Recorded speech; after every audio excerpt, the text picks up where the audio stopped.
And good morning to the San Joaquin Valley Air Pollution Control District Governing Board meeting. We have board members participating in person and on Zoom. We'll do our best to facilitate a smooth meeting with public participation on Zoom, in person, and webcast. Before we begin, here are some important guidelines and general instructions for the meeting.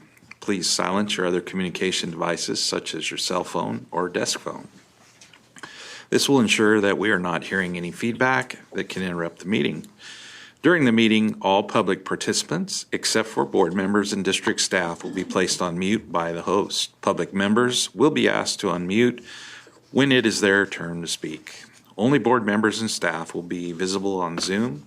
Members of the public will be asked to unmute themselves once they are recognized to make a public comment. Members of the public attending on Zoom can press their raise hand button during the agenda item to indicate they wish to speak on that item. After each agenda item presentation, the chair will open the public comment period. The clerk will recognize any attendee who has indicated they wish to speak. So with that, Madam Clerk, would you please call the roll? Mr. Bessinger? Here. Mr. Chiesa? Mr. Couch? Here. Ms. Fagazi? Here. Ms. Lewis? Here. Mr. Mendez? Here. Dr. Pacheco-Werner? Here. Mr. Pereira? Mr. Preciado? Here. Mr. Reyes? Here. Mr. Rickman? Dr. Sheriffs? Here. Ms. Sheklian? Here. Mr. Wheeler? Mr. Peterson? I am here. We have a quorum. Okay, very good. If you would all rise and please join me in the flag salute.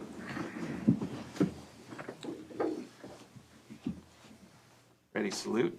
I pledge Allegiance to the flag of the United States of America and to the republic for which it stands, one nation, under God, indivisible, with liberty and justice for all.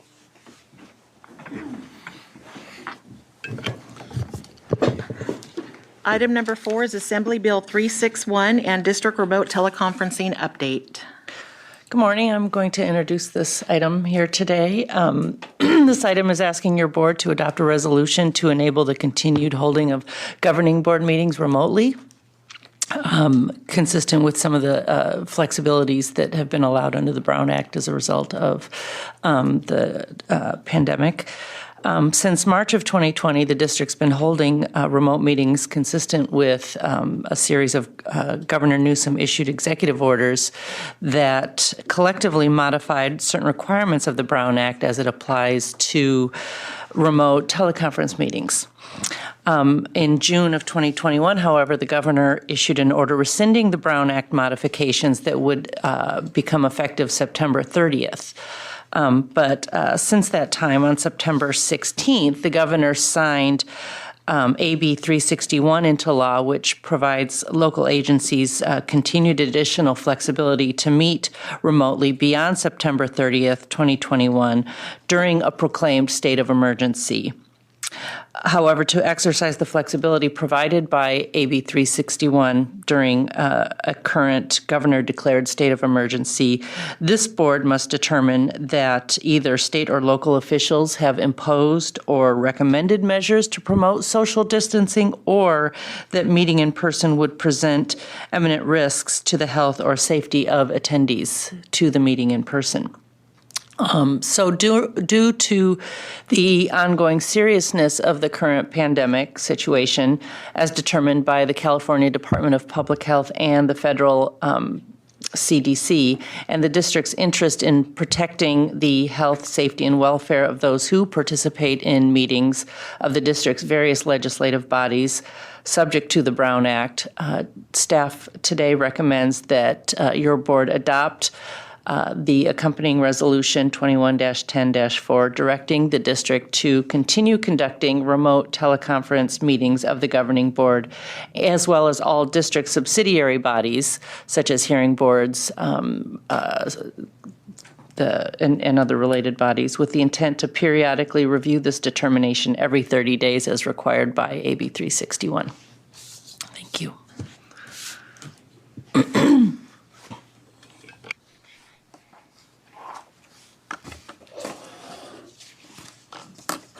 Yep. Messenger. I have a question. We voted on this in our council meeting the other night, and there was a discussion item about in the event that someone who calls in has some technical difficulty, or we have some glitch in our IT structure, that any decision we make because of that during that process could be null and void and could be challenged. Is that correct? I would construe it as that. I would construe it as that as well, although I think it's easily remedied once the glitch is over to reiterate or reaffirm the action that was taken. And in the event somebody's calling in from, and we have some of our board members that are calling in from some fairly remote regions. If a citizen calling in is having difficulty with their own IT infrastructure, does that give them the ability to say that what we did, they didn't get their sufficient input, or I'm just worried about people throwing. Right. I would. I mean, I would have to go back and look at the text of the statute again, but I would expect, and my instinct is that if the technical difficulty is on our end and it's, the agency's internal infrastructure that's the issue, then that's where the issue could arise that, would necessitate maybe reaffirming any action taken during that period of inaccessibility. But if the glitch or the, problem with accessibility is on the caller's end, with their own internal infrastructure or they're in a remote location and they lose, cell phone service or something along those lines, then no, that any action taken during their own personal period of inaccessibility doesn't nullify any action taken by the board. Thank you.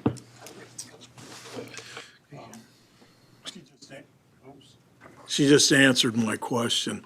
But one thing with the way this board actually connects business, anyway, we actually we're semi-remote already and always have been. Because the fact that we have 2 physical spots that people have been meeting for years. And I think I'm just going to be honest, our tech department has been very good. I mean, we've had some glitches, but it doesn't get any better than what they do, so.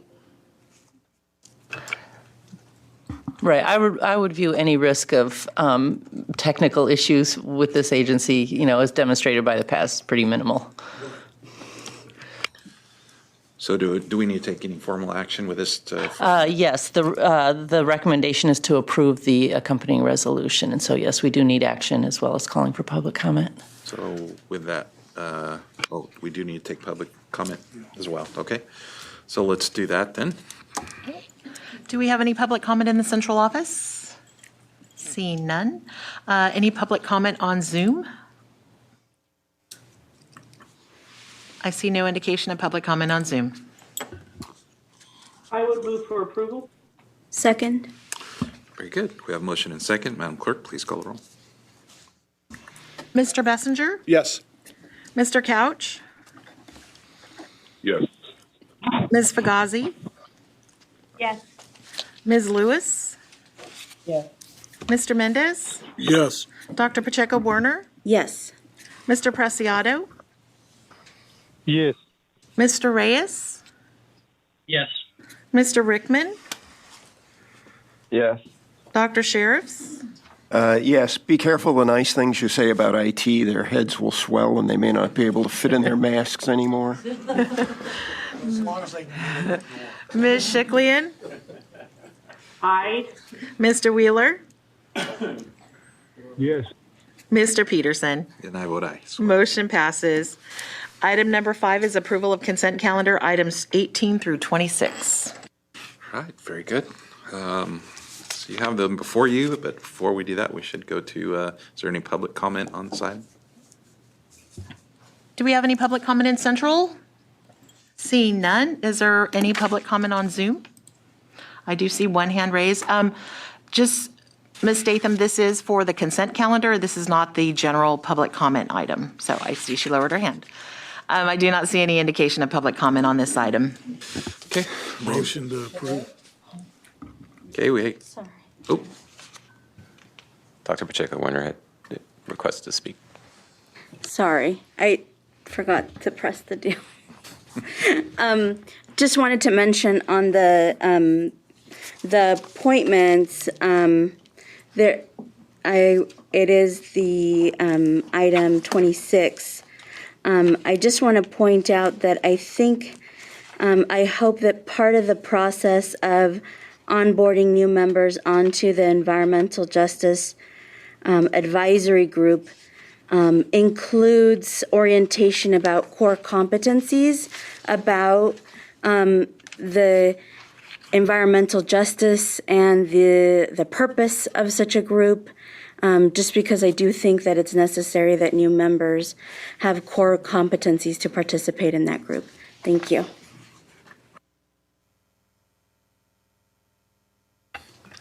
Samir, do you have any? Yeah, Mr. Chair, just wanted to respond to that suggestion and or expectation, I should say, which affirmatively in that, one of the things that we're working with our Environmental Justice Advisory Group to do is to think about, some training and orientation, type activities, as part of the action plan for the coming year, which actually is in the works right now with the EJAG. So I think that Dr. Pacheco Werner's suggestion is something that would be consistent with some of the short-term things that we'll be working on, with that body. So I just wanted to Very good. respond quickly to that. Thank you. Okay, and in your opinion, we don't need any formal action to kind of follow that action and do that.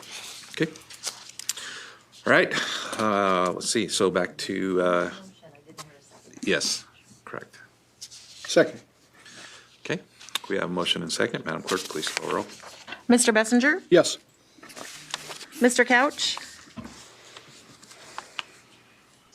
Yes. Thank you. Ms. Fugazi? Yes.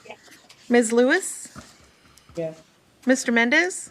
Yes. Dr. Pacheco Werner? Yes. Mr. Pereira? Oh, he's not present. Excuse me. Mr. Preciado? Yes. Mr. Reyes? Yes. Mr. Rickman? Yes. Dr. Sheriffs? Yes. Ms. Shuklian? Aye. Mr. Wheeler? Yes. And Mr. Peterson? And I vote aye. Motion passes. Item number 6 is public comment. All right, that is the moment where all you speedy button pressers can press your button to make your public comments, and I will read the following. This is time made available for comments from the public on matters within the board's jurisdiction that are not on the agenda. It is requested that no comments be made during this time period on items on the agenda. The public may make comments on each board item during the time allowed for public comment on that item. Attention is called to the fact that the board is prohibited by law from taking action on matters discussed that are not on the agenda. Members of the public on Zoom video, please press the raise your hand feature so that you may be recognized to speak. Members of the public who have called into the Zoom meeting, please press *9 so that you may be recognized to speak. Also, *6 to mute and unmute yourself. Please be prepared to speak when your name or the last 4 digits of your phone number is called. Please state your name prior to beginning your public comment. Madam Clerk. So we'll begin in the Central region. Do we have public comment in Central? Seeing none. First commenter is Connie Young. Good morning. Can you hear me? Yes, ma'am. Hi. I'm Connie Young, a Fresno resident, retired registered nurse, and volunteer with Citizens Climate Lobby, also known as CCL. I'm pleased to report that, thanks in part to you, I'm now the proud new owner of a heat pump. Well, I still can't describe how a heat pump works, I can explain the burn cleaner program that helped pay for it. I'm also glad to explain why I was willing to decommission my fireplace for the sake of my neighbors, some of whom have heart and lung conditions. Last month, I spoke about the over 200 medical journals that signed a joint statement calling on those who are charged with protecting public health to educate others about the health risks of the climate crisis and to hold leaders accountable. Several days after I said that, Interim Health Officer Dr. Reyes Bora said Fresno County, quote, is among the regions in California that are most vulnerable to the detrimental effects of a changing climate, specifically the combined hazards of excessive heat, drought, wildfire smoke, and air pollution. Dr. Bora, an emergency medicine physician who continues to lead our county's response to the pandemic, said that climate change is an environmental justice issue. He said that Central Valley communities that already experience health disparities based on race, income, neighborhood, and other social factors are particularly vulnerable to climate health-related threats, while also lacking the resources necessary to protect themselves. Put simply, communities of color and low-wealth communities are hit first and worst by pollution. He also called on our elected representatives in Washington to take action on this issue. Since the Air District is a public health agency, I encourage you too to educate the public about climate change and to urge our leaders in Washington to take bold action to reduce carbon pollution. Putting a price on carbon pollution could reduce carbon emissions 50% by 2030 and help achieve net zero by 2050. For more information about carbon pricing and to contact President Biden and Congress, please go to cclusa.org/white-house. That's cclusa.org/white-house. Thank you. Thank you. Next is Claire Statham.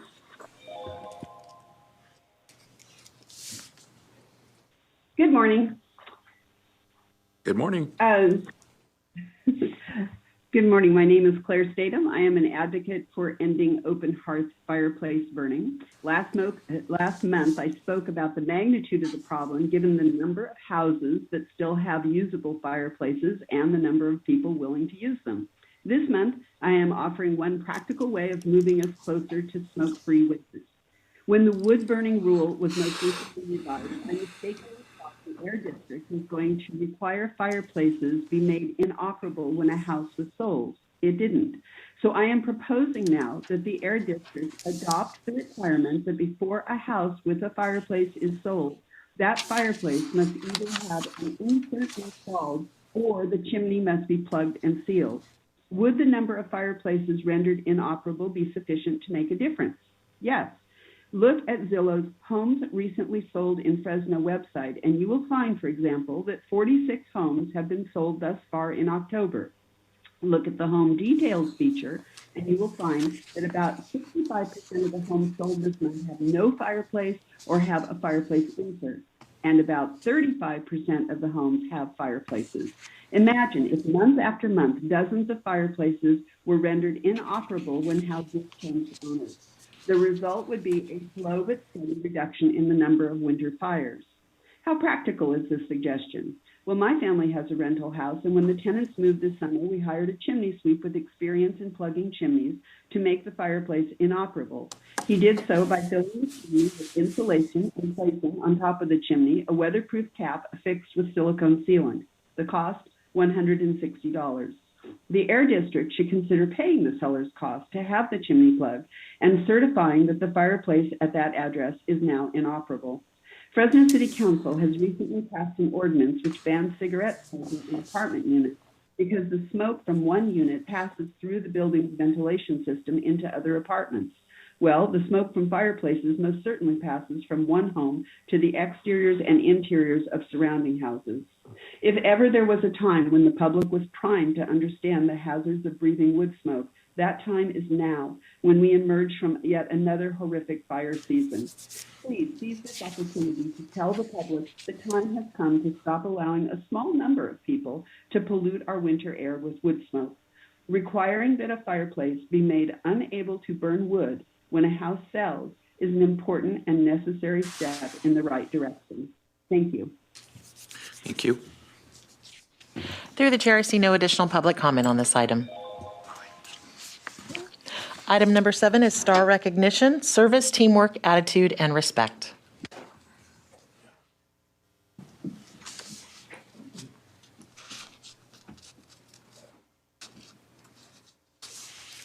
Good morning, Mr. Chair, members of the board. Shanika Dixon, Director of Personnel. As you are aware, recognition of employees' contributions is an essential component to the district's star work culture. So today, we would like to formally recognize and show appreciation to those employees who have reached a service milestone in the third quarter of 2021. We are very excited to have a number of employees joining us today virtually via Zoom. Before I begin, I'd like to say thank you to all of you for your contributions to the district, for your commitment and years of service to the district. We appreciate you and all that you do. So I'll start with recognizing those employees who have reached a milestone of 10 years of service. Ryan Buchanan, Controller. Dante Sanson, Air Quality Specialist. Brandon Sweetbloom, Senior Network Systems Analyst. Me. Recognizing those individuals with 15 years of service, Adriana Majovich, Senior Personnel Analyst, Maricela Velasquez, Senior Air Quality Education Representative, and being recognized for 20 years of service, Brian Dodds, Program Manager, Sean Ferreira, Senior Air Quality Specialist, Esteban Gutierrez, Supervising Air Quality Specialist, Ryan Hayashi, Deputy Air Pollution Control Officer, Kevin McCaffrey, Senior Air Quality Specialist, Daniel Martinez, Supervising Air Quality Inspector, and Kashmir Pander, Air Quality Specialist. Thank you all for joining us today, and thank you for your service.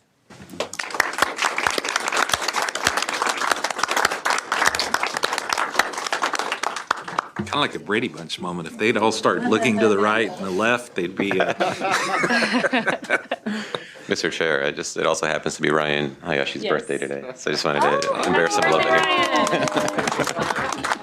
24 years old.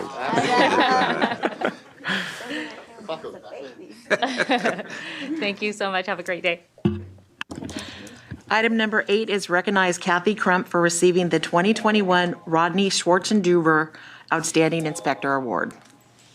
Mr. Chair, I'd like to invite Kathy up to the table here, if you wouldn't mind, for this very exciting and just a very proud, moment for us. And just wanted to just sit here and 60. 60. Thank you. Too close. Kathy is somebody who's worked here for 27 years, and actually somebody that on my first day on the job here, I actually worked directly in the small group with her when she worked in the permitting department. She's played a number of different important roles at the agency, and is the recipient of the 2021 Rodney Schwarzenduber Outstanding Inspector Award, the statewide award that was set up after actually one of the Valley Air District inspectors lost their life in the line of duty in 1999. Rod was working, actually monitoring the air quality impacts of a tire fire, and in the line of duty lost his life due to a traffic-related collision. So there was an award that was set up, subsequent to that, and Kathy is somebody that we're so proud to have just recently received this award from CAPCOA on a statewide level. She's somebody who's worked on a number of different areas here at the Air District, works in the compliance department, responding to public complaints, plays a huge role in developing guidance and overseeing the vapor recovery system. She conducts inspections at a variety of different minor and major sources. In the role that I described earlier, when I started, she worked in the permitting department, working on health risk assessments and a variety of other issues related to that in the permitting department. Just plays such a huge role in not only working within the programs here at the district, but also a statewide expert in a lot of these different areas that I just mentioned, and is leaned on by other air districts, a California Air Resources Board. She's a part of a variety of different work groups and really provides a lot of expertise. But what I really wanted to focus on is how she is with the team and her ability to really just bring mentorship, guidance, leadership, positive reinforcement with those that she works with. She's very highly respected by everybody who in any way has interacted with her, has benefited from those interactions, has really learned a lot from her. She's loved by her staff. You see some of them here, and many of them are, I think, watching the meeting just in appreciation for the work that she's done. She knows how to really build people, and that's something that we take very seriously in our STAR work culture here, where it's really about the people and it's providing that exceptional service. And she's been a big part in these 27 years in really setting us up to be a service-oriented agency that really helps people comply with our requirements through outreach, education, and then obviously the enforcement, that we do. So I just wanted to congratulate you, Kathy. I really just appreciate everything that you do for us. And it's just been a pleasure, working with you all these years. And I know everybody just values the contributions that you make to the agency and statewide so much. So we're just so proud of you. And I'm actually going to embarrass you a little bit by, if you wouldn't mind, would you like to share a few words from your own perspective? And by the way, Kathy is probably the most humble person, that I've ever met. So I know by putting you on the spot like this, it comes from go ahead and talk a little bit, but I do know that you're very humble. It's probably not the easiest thing for you to do, but. No, one thing I'm not good at is public speaking, so this is going to be really short. I just wanted to say that I'm really honored to receive this award and that I appreciate the recognition, and most of all, I want to accept this on behalf of all the great district inspectors. See, I'm going to cry, sorry. All the great district inspectors, so thank you very much. And that's it, that's all I'm going to say.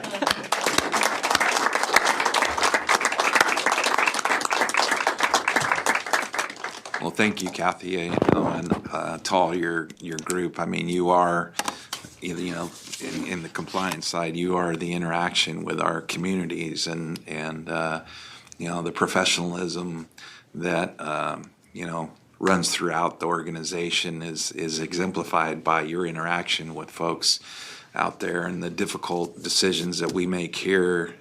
You're asked to enforce those and to go out and be that bridge to the community, and it's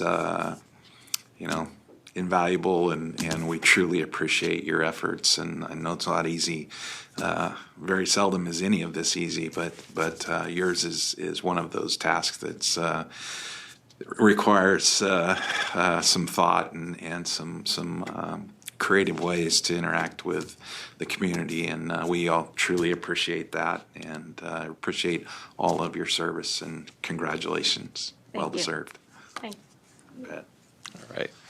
So we actually have a nice plaque and formal award that is being provided to Kathy on behalf of the California Air Pollution Control Officers Association. So, Mr. Chair, if you wouldn't mind maybe stepping down here, we can formally present this to you, Kathy, and get a couple of good photos that you could share with your family. And we did issue a press release, by the way, on this. We're very proud of this award, and it has gotten some press, just to further embarrass you just a little bit further, Kathy.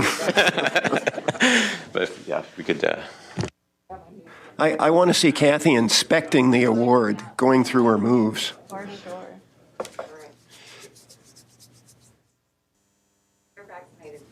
Yes. I just added, I got my new fancy phone. Portrait mode, I'm so excited.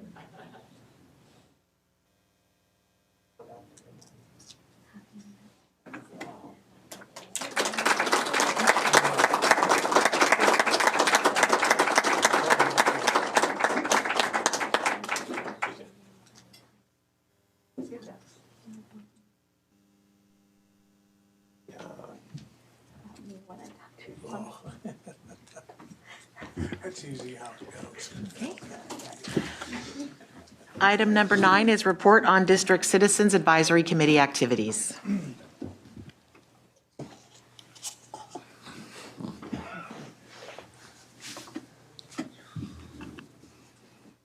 he on mute? I'm here. Please go ahead. Well, good morning, Mr. Chair and members of the board. If it pleases the chair, I would like to just take one moment and from a stakeholder's perspective and congratulate Kathy Crump on her outstanding award. I've had the pleasure of working with her for almost 20 years and can tell you that she has just been absolutely fantastic to work with, and what a well-deserved recognition of such an outstanding job. So on behalf of a stakeholder, thank you, Kathy. So with that, agenda item number 9, as the chair of the Citizens Advisory Committee, we were actually able to conduct business for the first time in over 3 months. And I want to thank Michelle Franco, my clerk, your clerk, for doing an outstanding job behind the scenes. We coordinated with some of the city folks that had not been participating on a regular basis, and we actually had a quorum.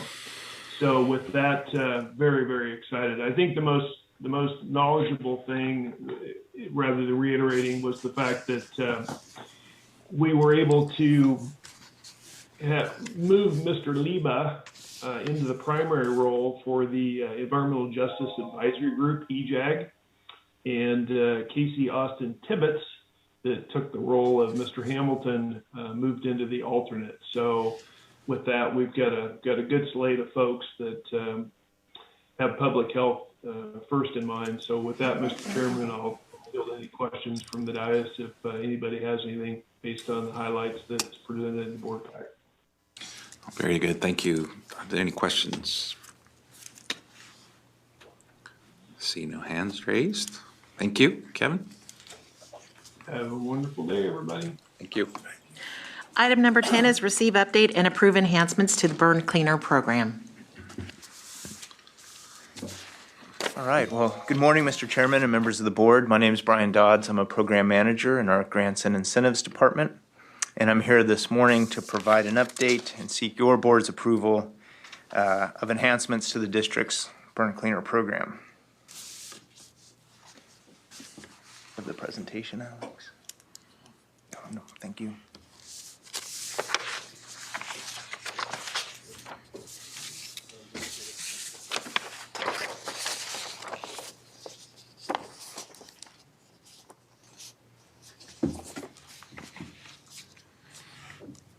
Buddy jinxed you. I know, I was For the board members, just 1 second, we're having technical difficulties. Slight. I think Dr. Sheriff jinxed it. That was bad karma. I'm not the one who gave him compliments. I didn't say anything nice about it. Thank you so much, Alex.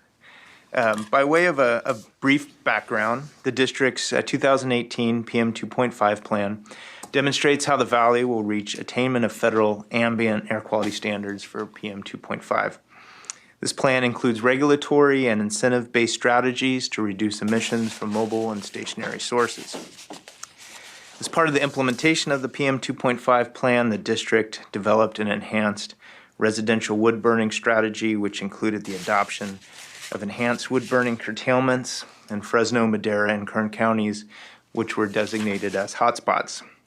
These hotspot counties were identified as areas of the valley where additional emission reductions were most needed to protect public health and help the valley reach attainment of the federal standards. In hotspot counties, residents have fewer allowable days that they can burn during the curtailment season, and program participants receive higher incentives in hotspot counties through the district's Burn Cleaner program in order to encourage greater participation, but also must purchase natural gas or electric devices in areas where there is access to piped natural gas. The district's Burn Cleaner program has played a key role in replacing wood burning devices with cleaner alternatives, and since 2009 has issued over 24,000 vouchers, totaling nearly $44 million in program funding. This program provides incentives to Valley residents to help overcome the financial obstacles in purchasing and installing cleaner technology to replace their wood-burning device, whether that's an open hearth fireplace or a non-certified wood or pellet device with much cleaner alternatives. In implementing this incentive program, the district has worked closely with a network of partnering hearth retailers across the valley to connect interested residents with the program. These retailers play a key role in engaging with the community and providing options for residents to consider when looking to replace their wood-burning devices. Our program applications can easily be submitted through our online portal, which has enhanced the customer experience for our participants while also streamlining the administration of the program for district staff. Through the online portal, applicants are able to submit the requested information and track the status of their project through the review and approval process. This online application tool has been praised by both applicants and retailers throughout the valley for its ability to easily submit applications to the district. And throughout the year, the district conducts extensive outreach to ensure maximum program participation by Valley residents. Here is just an image of our online application portal. Information that we collect includes standard contact information, as well as information about the old and new devices that would be replaced and installed as part of this process, as well as photos of the equipment for verification. And as mentioned, since the inception of the program, the district has issued over 24,000 vouchers totaling $43.5 million in funds. The vast majority of these projects are for the purchase of natural gas devices with fewer wood or pellet devices. Those devices would be installed in areas of the valley without access to natural gas. And electric heat pumps, which were mentioned earlier, are more expensive and typically require more substantial modifications to a resident, make up a smaller portion of the overall total. And this table provides a regional breakdown of voucher distribution within the district, with the central and southern regions of the district containing our hotspot counties. And this table represents the incentives that are currently available to Valley residents. So in hotspot counties, residents can receive up to $3,000 for natural gas units. That includes $500 for installation costs and up to $4,000 for the installation of electric heat pumps. The standard incentives for residents that are outside of hotspot counties or do not have access to natural gas are $1,000 for certified wood or pellet inserts or freestanding stoves. For natural gas units, residents in those counties could receive up to $1,500, which includes $500 for installation, and $1,500 as well for electric heat pumps. Low-income residents in those counties can receive an additional $1,500, so the incentives would align with the hotspot counties. So $3,000 for a natural gas unit, and I guess that'd be $3,000 for an electric heat pump as well. And we do see strong participation from our low-income residents. In recognition of the localized impacts of residential wood burning and the district's ongoing need to accelerate emission reductions in order to reach attainment, the district is now proposing to eliminate incentives for wood or pellet devices in all areas of the district that have access to piped natural gas. And since 2019, these types of projects would make up less than 5% of the overall burn cleaner projects. Focusing program funding on natural gas and electric devices will help expedite process in meeting attainment goals across the region. And as part of this process, the district staff recently met with our participating program retailers to discuss these changes, as well as program implementation for the upcoming season, and we received positive feedback from those participating retailers. So today's recommendations to revise the burn cleaner program are here before you. And if approved by your board, these changes would be effective on December 1st, and all application and program materials would be updated accordingly. Our team will continue to work with partnering retailers to ensure that program changes are understood and communicated to applicants. And we will continue to accept applications for wood and pellet devices until December 1st. And any applications submitted prior to this deadline would be reviewed and approved accordingly. And this concludes my presentation, and I'd be happy to answer any questions you may have. Very good, thank you. Questions from the board? Councilmember Bessinger. Thank you. One of the callers earlier, Claire, brought up plugging fireplaces. And frankly, I hadn't thought of that as an option. We may have good folks out there that for some reason don't want to install, natural gas fireplace, which, I mean, I love mine, but matter of preference, somebody might opt out. Is at some point, and this might be too late for this, at some point, have we ever considered that? And is this something we can consider in the future? Because I can see this as a low-cost alternative, especially if you have people who have rental houses and they don't want to continue dealing with it, they just plug them. Yeah, Mr. Chair, I just wanted to respond to that great question by Councilmember Bessinger. The short answer is yes, this has definitely come up in discussions. What we're doing at this point right now, because of some of the ongoing discussions around the contingency issues that had come up recently related to the PM 2.5 SIP, as well as this ongoing process of continually evaluating, where we go with the residential wood smoke reduction strategy. That is certainly something that we are interested in continuing to evaluate. There have been some challenges in looking at that for open hearth fireplaces as opposed to the existing requirement, which does have there is a requirement for wood stoves right now that requires there are things that need to happen during a transfer situation for wood stoves because the feasibility has been established in that particular transfer. Where for open hearth fireplaces there have been some real challenges in the past in really understanding what options are really available for what has been the standard that's been discussed in the past, which is a sort of a permanent disabling of that fireplace. I mean, in this particular public comment, I was intrigued by the discussion around sort of the methodology that was used for that plugging, which sounds like it may be permanent, may not be, but it's a kind of issue that I think we would need to look at in the context, both from a funding perspective as well as from a regulatory perspective. And I think that if there is a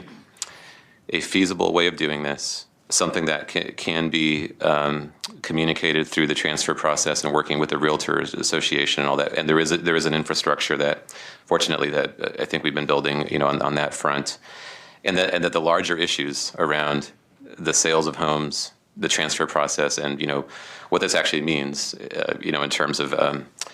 To the extent it's a regulatory piece as opposed to maybe just the incentive piece, the board has always wanted to look at all these different factors and thinking about, what does this really mean, from a sales process, what kind of barriers does it present, for example, during the sales? Are there real options available? Like, is there a broad service that, residents can rely on to even get this done right? Otherwise, you could compromise the sale of the home. These are all different things that I think need to go into the evaluation for this. So that's a long way of basically saying that we would be interested in looking at this for sure, understanding what the lay of the land is today as it relates to, plugging, say, some of these open hearth fireplaces, and then looking at, does it make sense to have an incentive approach, a regulatory approach, or both? And that's something that I think we can definitely take a close look at and come back to the board, as we think about other things related to the wood smoke reduction strategy that may be of benefit to the valley.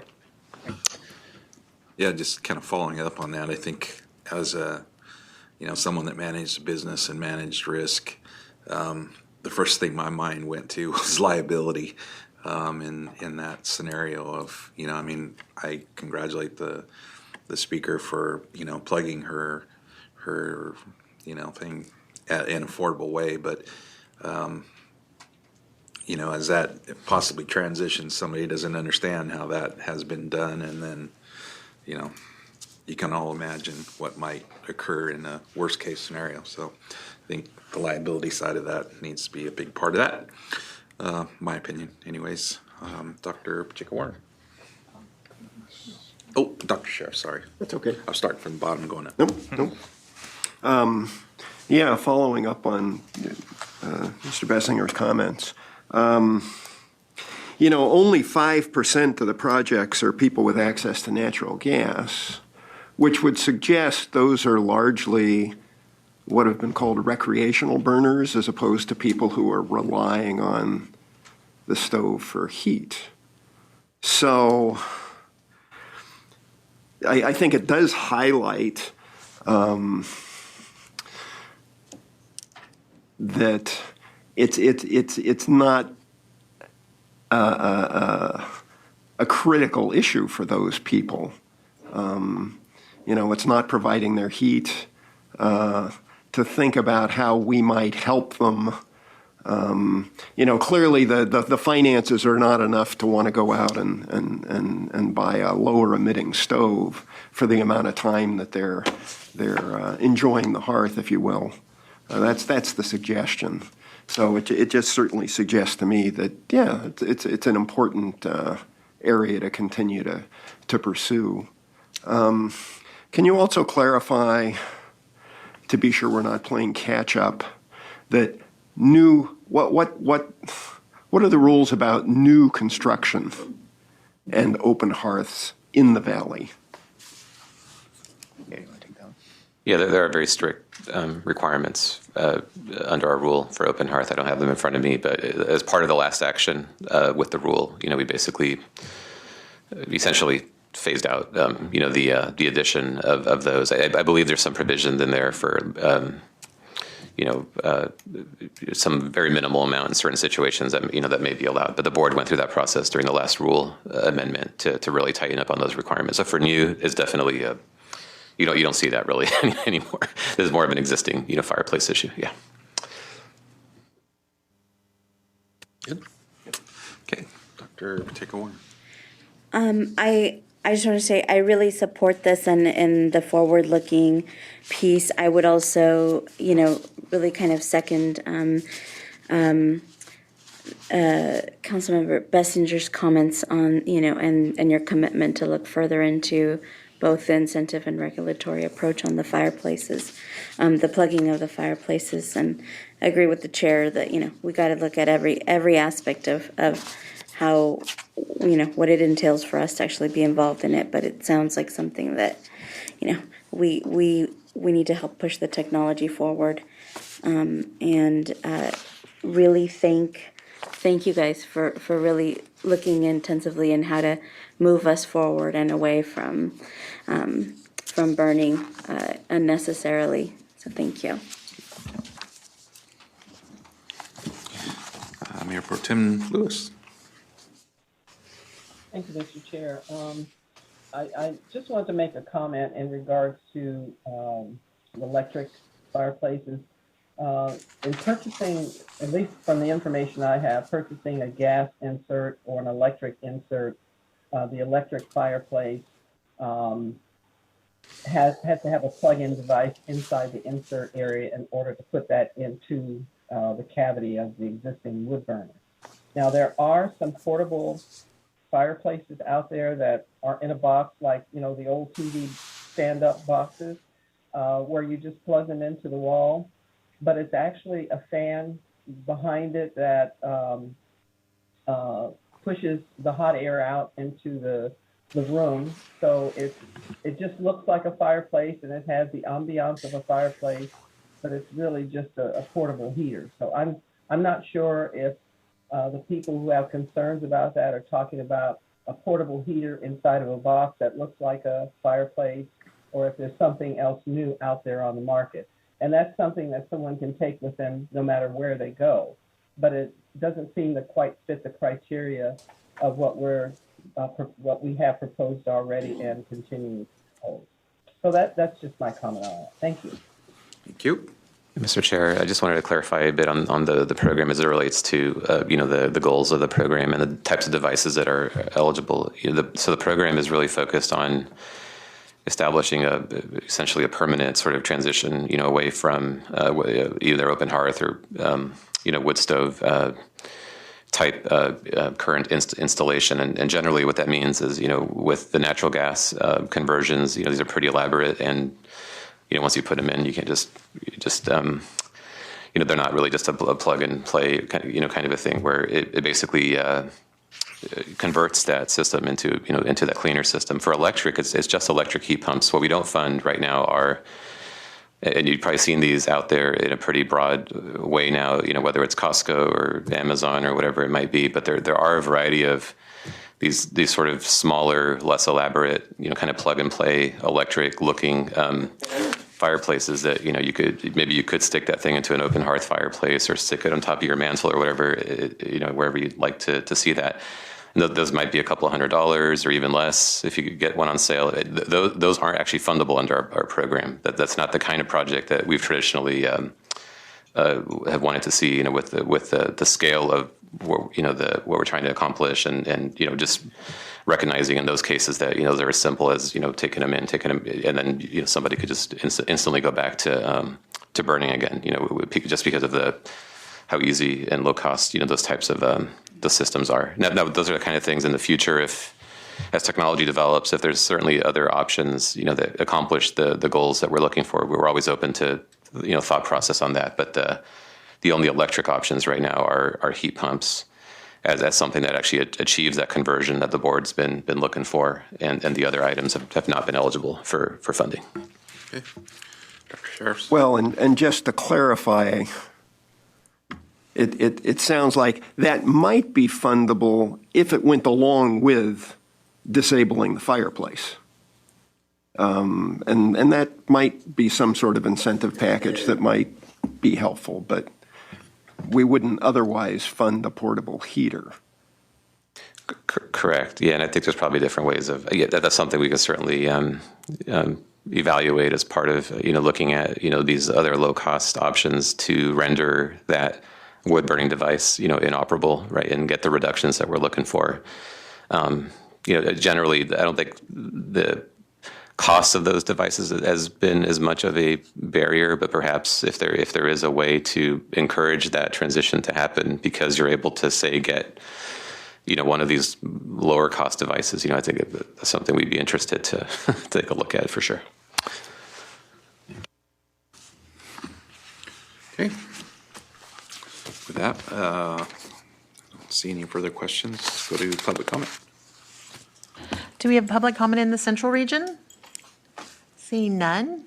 We do have public comment on Zoom. We'll begin with Connie Young. Yeah, hello again. I'm Connie. Just a few comments from my experience with getting a heat pump through the Burn Cleaner program. I have wondered how, so as part of that program, I needed to disable my chimney, and that was done with a concrete plug at the top of the chimney. And I have wondered, how do I let subsequent owners of my home know that this has been done? So maybe some suggestions about that could be included in the information that goes along with the heat pump information in the Burn Cleaner program, because I have yet to figure that out. Also wanted to let you know that as I was going through the application process, there was a long list of retailers. However, because the Burn Cleaner program involves a variety of different products, it was challenging to figure out which of those retailers actually sold heat pumps. And as it turned out, I was told maybe only 2 of them did. And when I called one of them, they even said they didn't. So I was down to one vendor.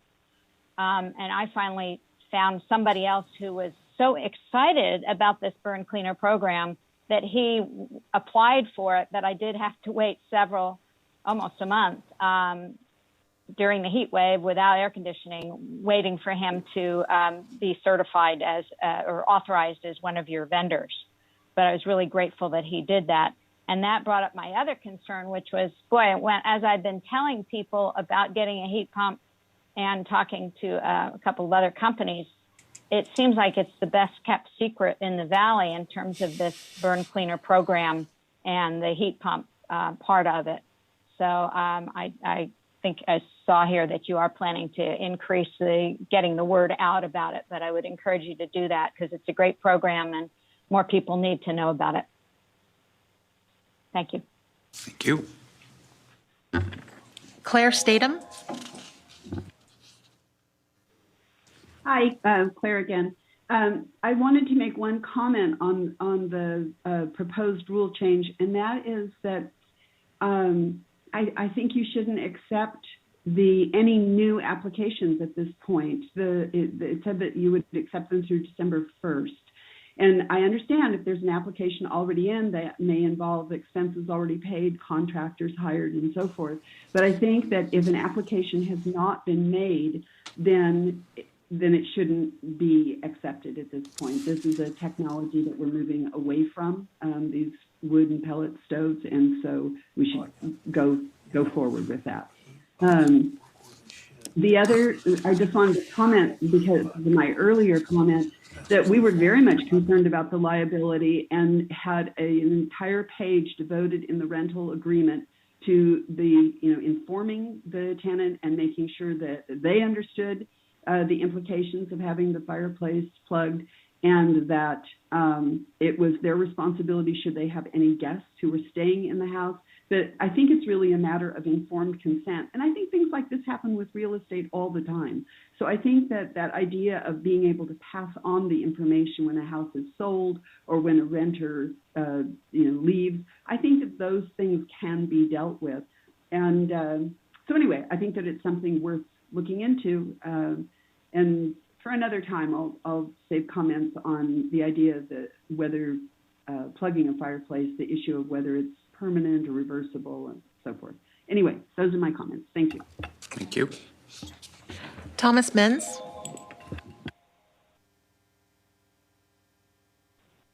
Good morning. Am I audible? Yes. Hello, can you hear me? Yes. Yes, thank you. This is great to hear that you're finally doing what other air districts have already done. I hope the board will vote to affirm this, the elimination of any subsidy for wood burning devices anymore here in the valley. On the disablement of the fireplaces, my suggestion would be that you consider in the process of filling the chimney with urethane foam, which seems like it could be done very cheaply, and it's not, that wouldn't be that expensive a process for the material, and the labor would go pretty quickly. And if then adding that cement plug up at the top, such as Connie Young described, that seems like it would make it permanent. I imagine if somebody did try to use a fireplace that had been plugged up, wouldn't take them long to realize that if they'd started a fire, that was a mistake.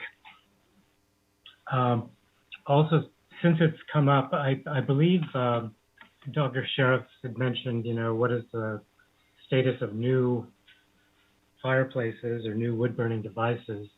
And I believe throughout the valley, that's precluded on the valley floor unless the home has no access to natural gas devices. Seems to me that a great thing that the Air District could do would be to determine those very few numbers of homes that have no access to any other source of heat, that don't have natural gas.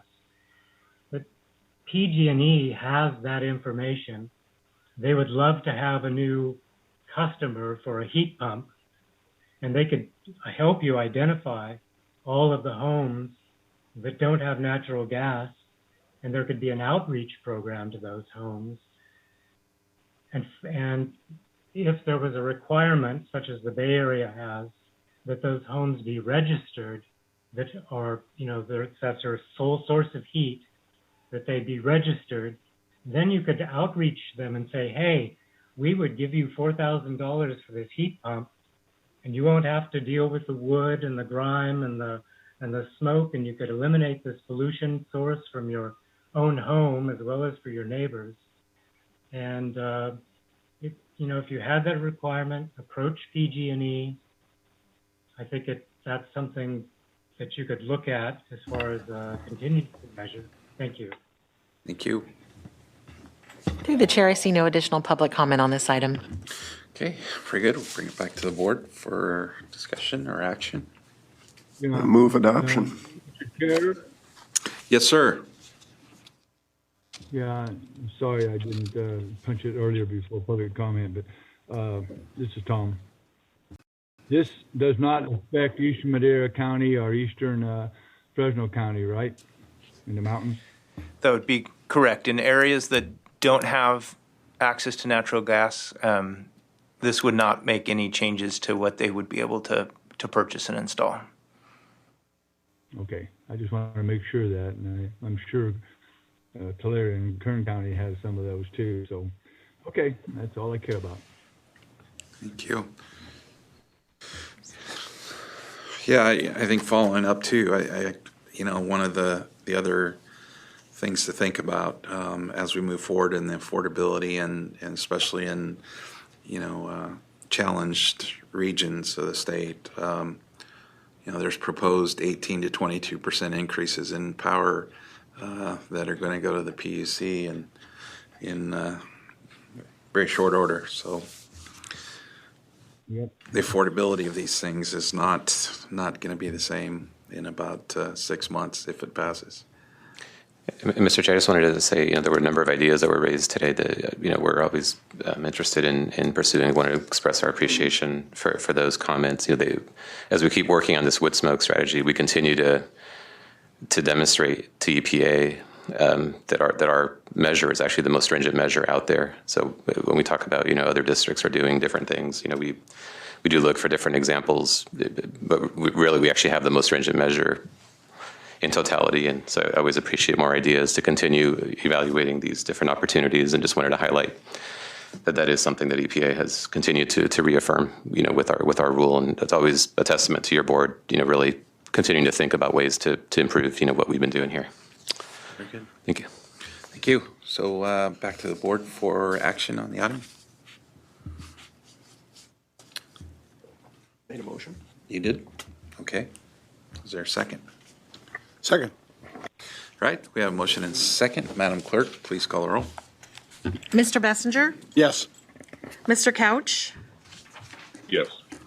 Ms. Fugazi? It looks like she stepped away. Ms. Lewis? Yes. Mr. Mendez? Yes. Dr. Pacheco-Werner? Yes. Mr. Pereira? Yes. Mr. Preciado? Yes. Mr. Reyes? Yes. Mr. Rickman? Yes. Dr. Sheriffs? Yes. Ms. Shucklian? Aye. Mr. Wheeler? Yes. And Mr. Peterson? I vote aye. Motion passes.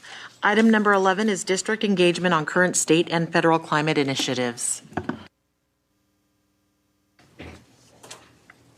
Mr. Chair, board members, I'd like to introduce Tom Jordan, our Senior Policy Advisor. He's going to walk us through a discussion around where we are today in relation to a number of efforts that are underway at the state and federal level related to climate. There's a lot going on, as I'm sure you've been tracking through a variety of ongoing processes. There really is a wealth of development going on, and consistent with the board's existing policy directions as it relates to these initiatives. We wanted to provide you with an update on where some of those things are and some of the opportunities that we see in really positioning the Valley well to respond to some of these different initiatives that are currently underway. So with that, I'll turn it over to Tom to walk us through the presentation.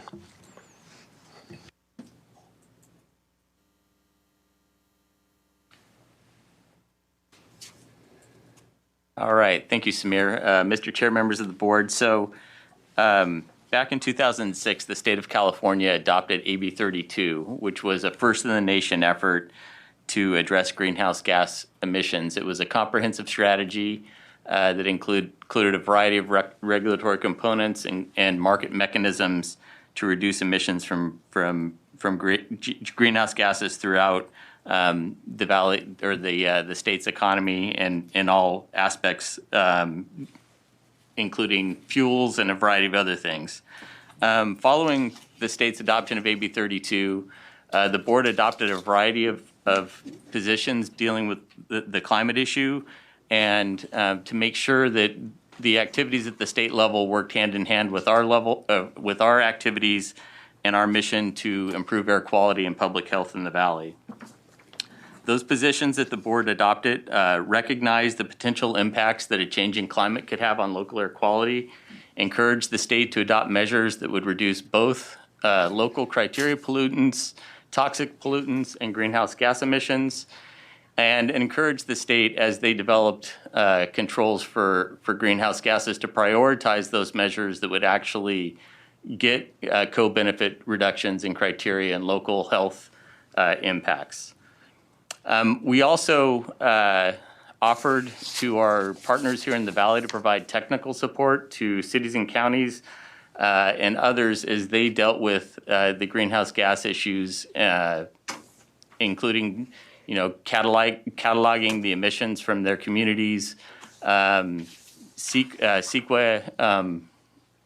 compliance, and a variety of other areas. Right now, we are seeing probably the largest level of activity around climate change since the adoption of AB 32. There are a number of state and federal initiatives to deal with climate, directives from both the president, the governor of California.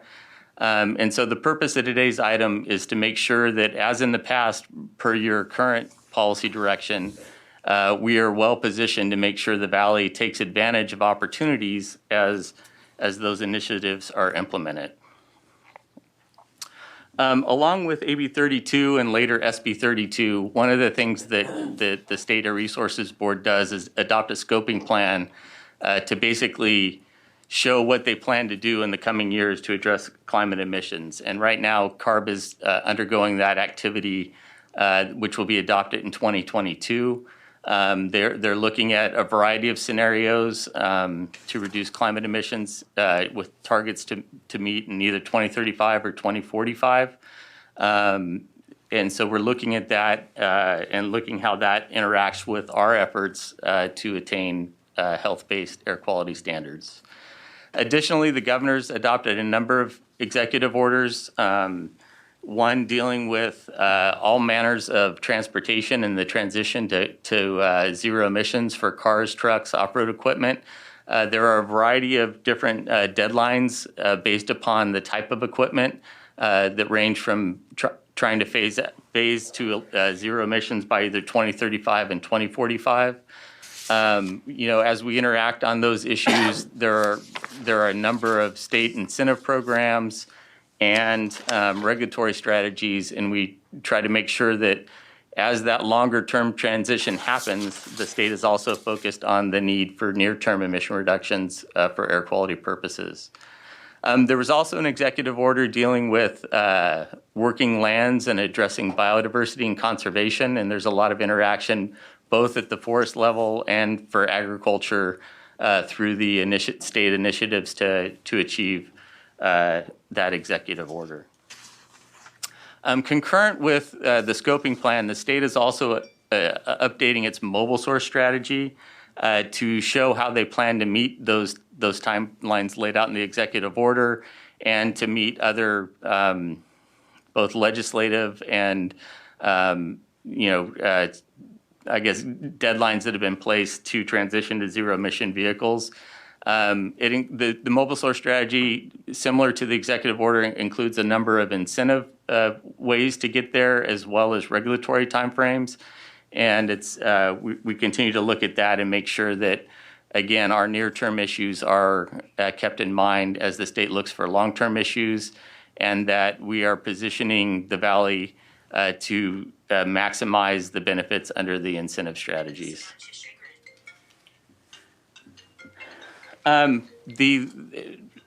recent state budget that was enacted was unprecedented in the amount of funding that was provided towards climate initiatives and mobile sources to achieve emission reductions. I just included a few of the highlights. Over a 2-year period, there was a commitment for $1.2 billion for sustainable agriculture initiatives. That includes, everything from our alternatives to ag burning to tractor replacements to soils management and a whole variety of issues. There was $3.6 billion in the budget for transportation projects, zero emission trucks, buses, all kinds of passenger vehicles. There was a commitment of $1.5 billion to over a 2-year period to respond to better managing the forest and wildfires. And we just finished that budget process. Really, it didn't conclude until the end of the legislative session, but there's already work going on for next year. And there's a projected state budget surplus again. And we anticipate opportunities to plus up some of these programs and benefit the Valley even more in the coming budget year. I'm sure you've all heard about the discussions going on at the federal level around the infrastructure package and the new federal budget. There are a variety of opportunities in there to deal with climate and local air quality, dealing with next generation mobile sources, energy projects. There's a variety of opportunities. I'm not willing to venture a guess on where that package lands in the end, but we are making sure that the Valley's needs are being communicated as that discussion goes on back in DC. USDA is currently taking comments on a climate smart initiative, looking for pilot programs to provide funding and investments for sustainable agriculture at the federal level. And then we're going into a period of discussions beginning on a new farm bill. And there is some substantial funding in the farm bill for tractor replacements, for no-till agriculture, things like that. And so as we look towards that farm bill, there are a lot of opportunities for the Valley in that as well. Following the passage of AB 32 and your board's direction, the Valley has done quite a bit, actually, not only for local air quality, but for reducing carbon emissions. And part of, I think, what we hope out of today's discussion is a continued direction to make sure we're sharing that outside the Valley and working with Valley stakeholders and residents, public agencies, to make sure as opportunities arise, we're letting people know not only what we're already doing, but that what could come in the future and what those investments could provide if they're made for folks here in the Valley. And so we went through and just looked at a variety of things that have already occurred in the Valley and could be enhanced. We've been pioneers with next generation battery electric hydrogen vehicles. On the passenger vehicle side, we've been a leader in showing how advanced technology vehicles can be deployed in low-income and disadvantaged communities. On the heavy-duty side, we've got zero-emission buses, hydrogen projects that are being proposed in the Valley, both for fuel production and for vehicles. Renewable natural gas through our dairy industry. There's a lot of opportunities there for renewable natural gas directly injected in the pipeline, used in vehicles, or even used to create hydrogen. Sustainable agriculture, obviously, the Valley has been a leader in the ag industry here in the Valley in demonstrating things that can be done to reduce emissions from farms, not only for criteria pollutants, but also for carbon emissions. Most recently, the alternatives to open burning, soil incorporation, whole orchard recycling. We worked with the ag industry and our utilities to provide incentives to get farmers to go from diesel water pumps to electric pumps, and we're able to replace thousands of pumps going from diesel to electric. The Valley was one of the first areas to work with the ag industry to come up with ways to encourage no-till agriculture, to reduce passes on the farm, reduce dust emissions, and deal with the carbon issues. There's low dust nut harvesters that we've been piloting in recent years. Through the regulation of the dairy industry, the Valley's dairy industry has been a leader in landfill methane capture and developing renewable natural gas resources. And beyond that, even electrification of their processes through their feed mixers and other things at dairies. So there really is a lot that's gone on, and we want to make sure we're letting people know and getting resources where we can. Also, as we look to the future, there's continued progress on off-road equipment, heavy-duty off-road equipment, whether it's the latest tier diesel equipment or electric equipment for yard trucks, forklifts, all-terrain vehicles. We look for opportunities for all of those. The Valley has also been one of the first to look at incentive programs for zero emission, particularly commercial landscaping equipment. There's a lot of opportunities there, and the state's looking to push that forward into the next few years and with more funding for commercial landscaping equipment and residential, obviously, as well. Wood burning devices, you've just had a conversation about that. There's a number of opportunities there. Forest management, we've been telling the story for years, and it seems like the policy debate has kind of caught up with a lot of the suggestions that folks in the Valley have been making about better forest management and the smoke impacts, but also the climate impacts. Food processors and manufacturing, there's a lot of interest in looking at energy efficiency projects there. Renewable energy generation, the Valley is a leader in the state in solar deployment. And then also, given the amount of woody materials we have here in the Valley, bioenergy is a really important issue for us as these discussions go forward. Through the COGS and the local land use agencies, there's a lot of interest in funding for affordable housing, sustainable community efforts, walkability, access to transit, things to reduce vehicle travel. Other issues such as car sharing programs, ways to get electric vehicles into communities where maybe everyone's not out buying a brand new car every few years. So we've piloted a lot of those efforts as well. So as we move forward, I think today's item is both to, take stock of what we're doing and kind of a renewed effort to make sure that we're maximizing the funding opportunities that are available, and that we're working with Valley stakeholders to make sure that they're aware of what's available, and also to get their ideas. As I mentioned with the ag industry, there's a lot of people thinking about this right now, and there are a lot of opportunities, and we want to make sure that we're aligned with kind of where their thinking's going as we weigh in on these different initiatives at the state and federal level. So we came up with a couple of bullet points to start the discussion, but potential areas that we think we can be involved in is, our continued engagement with policymakers at the state and federal level to make sure that we're getting near-term reductions as well as long-term reductions, working with Valley stakeholders to identify opportunities, to identify projects and leverage those to make sure that we can get funding through the state and federal climate change programs. And then on the technical support side, the Valley MPOs, metropolitan planning organizations, the transportation folks, cities and counties, to continue working with them as they advocate for their vision moving forward to how to continue to support mobility and also meet the goals that the state and federal government have laid out to reduce greenhouse gases and other things. So with that, I turn it over to Samir and the board for further comments. Yeah, Mr. Chair and board members.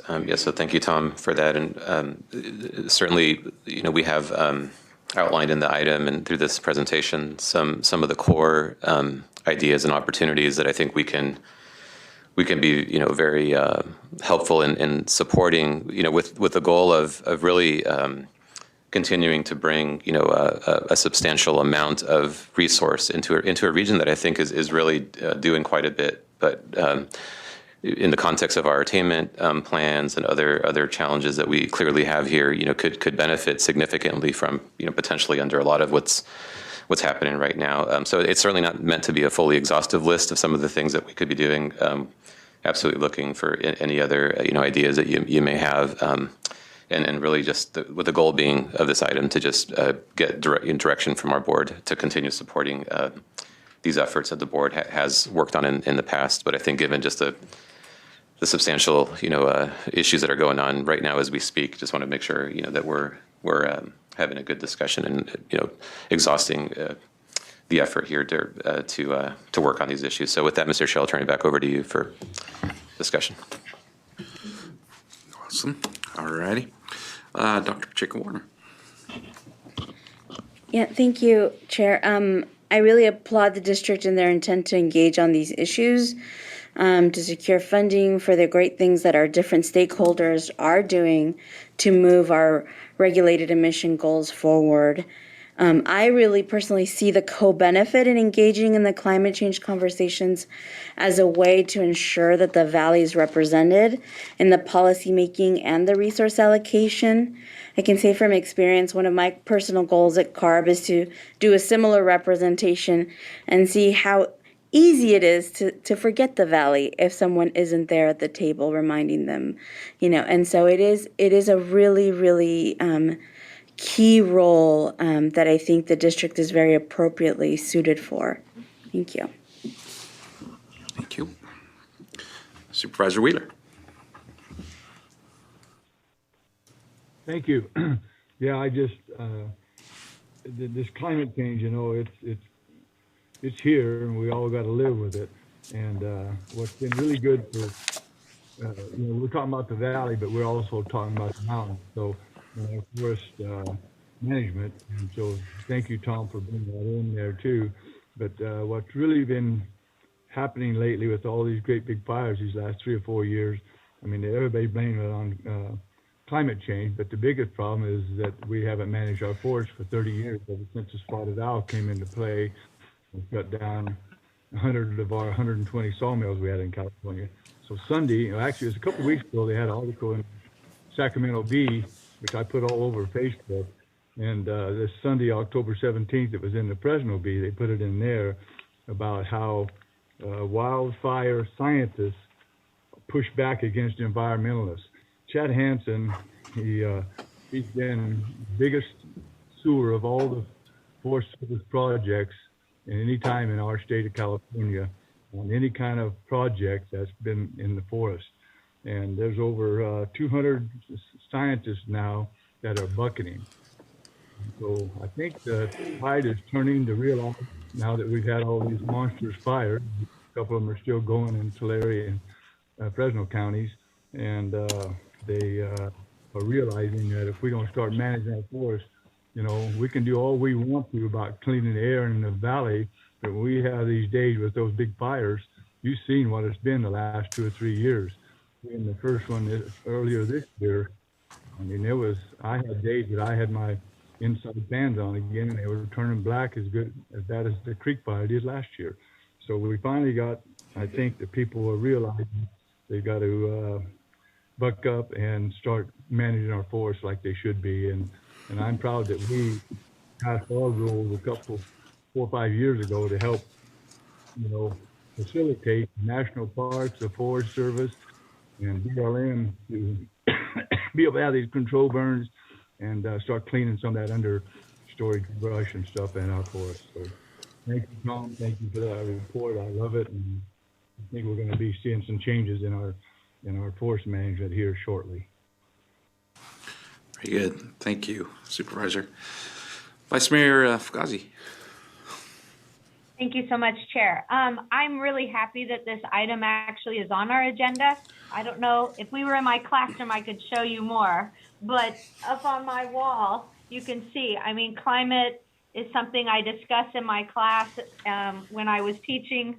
It's something that's personally very important to me. The fact that we have an opportunity to do something and have some consensus building is super important. I realize we're just one part of this big globe. And I don't mind us being the leaders. on this at all, and working collaboratively with as many groups as possible in order to do things that are valuable and demonstrate that we can do them. And so again, like I said, I'm really appreciative that this is on, sorry, the all call, that this is on our agenda. So thank you. Sorry. Thank you. Mayor Reyes. Thank you, Mr. Chair. I just wanted to kind of follow up on a previous comment about being at the table. This is being discussed so with or without us, so being at the table is critical. And if our stakeholders are at all looking to receive any aid to move forward with anything they're looking for with interest to improve anything, then it's like a pop fly in baseball. We need to position ourselves to catch the ball. So I'm glad this is on the agenda, and I'm glad we can start this discussion. Thanks. Thank you. Supervisor Pereira.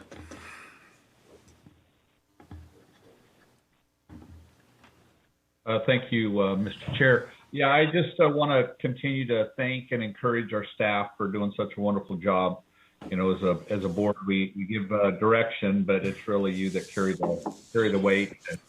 Anyways, I just believe that being in the conversation and you know, using science to make a difference is very important. And so, anyways, thank you. That's it. Very good. Thank you. And I would agree. I don't see any other requests for anyone to speak, but you know, I think you know, we're light years ahead of the rest of the nation in dealing with the effects of you know, climate change, and we have been. I mean, that's been our goal from the outset, and you know, we call it in our lane air quality and public health, and but I do agree that we have a lot to share, and you know, the collaborative nature of this board and the organization have shown itself in so many different ways in leadership, and you know, while we're identifying this, I think we've been doing it for a number of years, and we'll continue to do you know, what we need to do to you know, improve air quality and the health of our citizens, and so I appreciate the update and addressing the issues, and we'll keep headed down the road. And Dr. Sheriffs. Thank you. Yeah, I agree with all the comments. It's great to see this item on the agenda. It represents another opportunity for the district. It's clear we've taken advantage of past opportunities. If we look at the funding, the money that we've been able to manage, most of it, in fact, has come from climate initiatives. Most has come from climate cap and trade. And we've done some great things with that in terms of truck replacements, in terms of electrification of pumps. It's the money that supports AB 617 and all of those activities. So, yes, the anthropogenic climate change, it's critical. 190 countries have committed to net zero by 2050. And if you go to a website like Shell Oil, they are committing to net zero. So it's clear the direction that we need to go, and that there are great opportunities for us to achieve our goals in terms of air quality, to help Valley businesses, to provide for public health for our communities. We have seen, you know, it's not what's climate change going to do to us, it's what it's already doing to us. And we felt it the last 2 summers. The heat that clearly is predictable under climate change models, the lengthened wildfire season, and it's not a matter of management or climate change. No, we've got to be doing all of this. As a doctor, I want to do prevention and treat illness. Mostly, I want to prevent it, but it's there. We need to treat it. Boris Johnson, whatever your politics, Boris Johnson yesterday. The market is going green. And he was looking to embrace it, to be sure that it was fair, equitable, and prosperous. So yeah, very important that we be participants. And I think to be respected participants, yes, it's important that we embrace it more in the way that this represents. It's also an important opportunity in terms of education of the public, because I think you've mentioned, and I would agree, the public needs to know more what we have done, as well as why we have done it, and understand better the nexus of air quality and climate change, because they share a root cause, and that's combustion. But I'm thrilled to see improvements, updates in the website, which stand to educate the public much more and give them opportunities to educate themselves through important links. So this is definitely a important direction for us to continue our movement. So thank you. Thank you. Supervisor Wheeler. I hit it accidentally. I'm done. No worries. All right. I don't see any further requests for comment, so okay, go to public comment. Do we have public comment in Central? See none. We'll begin with Chris McLaughlin.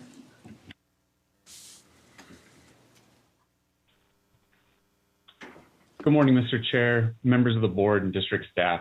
My name is Chris McLaughlin with the Western Agricultural Processors Association. I'll keep my comments short. We support the efforts by the district to engage state and federal agencies in the development of various strategies, and where necessary, the procurement and distribution of incentive funding in helping address the real issue of criteria pollutant exposure in the valley. District staff have demonstrated time and time again how effective they are in finding opportunities to reduce emissions from the various categories that Tom detailed in the presentation, whether it be through the use of incentive fundings or rules.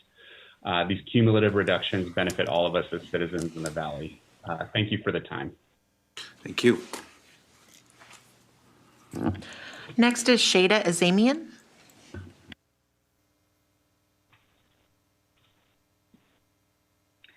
Hello, thank you. This is Shada Azamian with the Leadership Council for Justice and Accountability. I really just have, I want to thank staff for the presentation. I really just have one main question while listening to that, which is, how does the Valley Air District measure the impact of dairy digesters on local pollution? And specific examples of monitoring done at the location of the dairies are especially welcome. So that's primarily the answer I'm looking for today. I'll also say that Leadership Council, community members, and many other organizations have made comments to this board, raising serious concerns with dairy digester technology. There really needs to be more understanding between community members and the district about this technology before the district continues to permit dairy digesters in the valley, our region, which continues to be the most polluted region in the country and is in dire need of transition to more sustainable practices. So we continue to urge the district to stop its permitting of dairy digesters, and we should all be very cautious that dairy digesters do not lead to real emissions reductions and greenhouse gases or toxic pollution. And that dairy digesters are in fact increasing local pollution by incentivizing increased herd sizes by the thousands. Breathing in the valley, really existing in the valley, remains a dire concern for us. So we really should be pursuing the most sustainable zero emission technologies, and dairy digesters do not fall within that. Thank you, and I look to staff for an answer to my initial question. Question and answer. Yeah. Next. Next is Connie Young. Yes, hi, thank you again. I am Connie Young. It will come as no surprise to you that I'm very pleased to see climate change on the agenda, even though it means I can't claim it as my personal agenda item this time.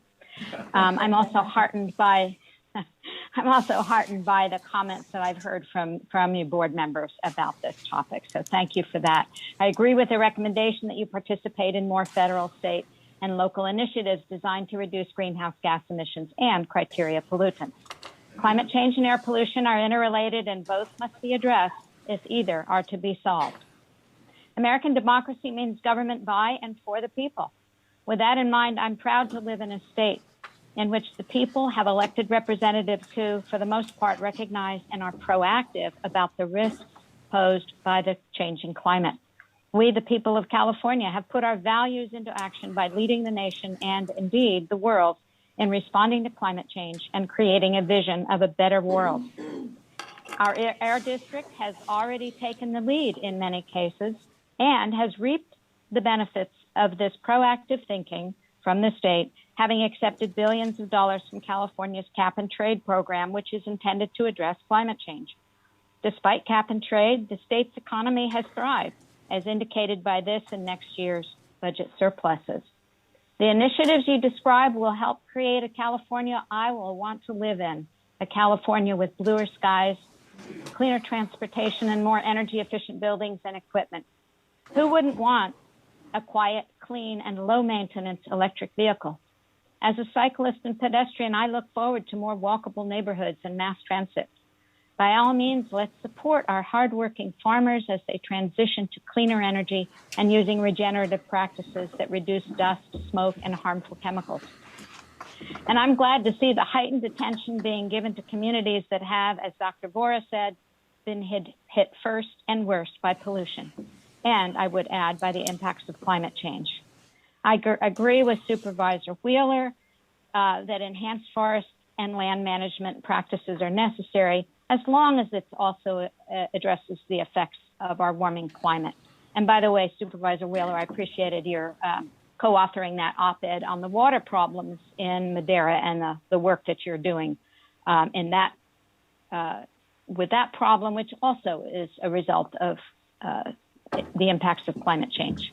So please do look for new opportunities to participate in the many climate initiatives that are making our state more resilient and a better place for us all to live, a place with healthier people and bluer skies. Thank you. Thank you. Thank you, Tom. Thomas Menz.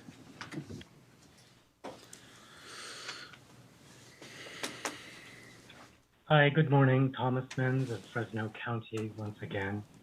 I'm reminded this morning that Syed Sadruddin, your late APCO, not late, but late your APCO, he is still around and kicking, I believe, used to say that until we get rid of all internal combustion, engines in the valley, we'll never really be able to meet the air quality standards the federal government has put out. I don't think he was advocating for that, but I think he was right. I think that until we eliminate them all, until we electrify transportation, or a good portion of it, we probably aren't going to get to our air quality goals and meet the national ambient air quality standards.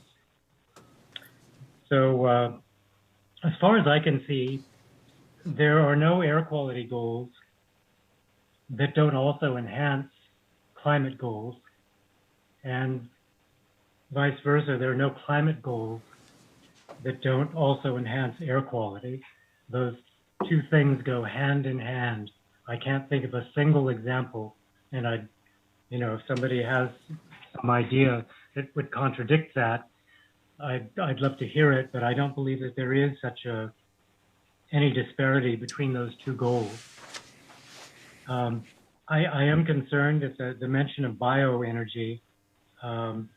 If we're simply burning biomass, as we used to do with trying to get rid of the ag burning, the open burning, that's still at this stage, unless you are able to incorporate carbon capture, which makes the process all that more unaffordable, it's contrary to long-term climate goals to simply incinerate biomass in order to run a boiler and generate electricity. It's also very expensive and a bit of an imposition on the ratepayers of the valley, who are forced to pay for that. And so I'll be happy to see when that form of bioenergy is at least phased out. Now, if there are probably maybe there are pyrolytic processes where the combustion chamber is sealed and you're simply heating the material, or there's some kind of enzymatic action on woody biomass that breaks it down into alcohols. But I would be opposed to any bioenergy that is simply burning it, because emissions per kilowatt of energy produced is greater than coal. Thank you. Through the chair, I see no additional public comment on this item. All righty, I believe this is just an update, so no action needed. Samir? Yeah, Mr. Chair, if I could just make a couple of closing just thoughts.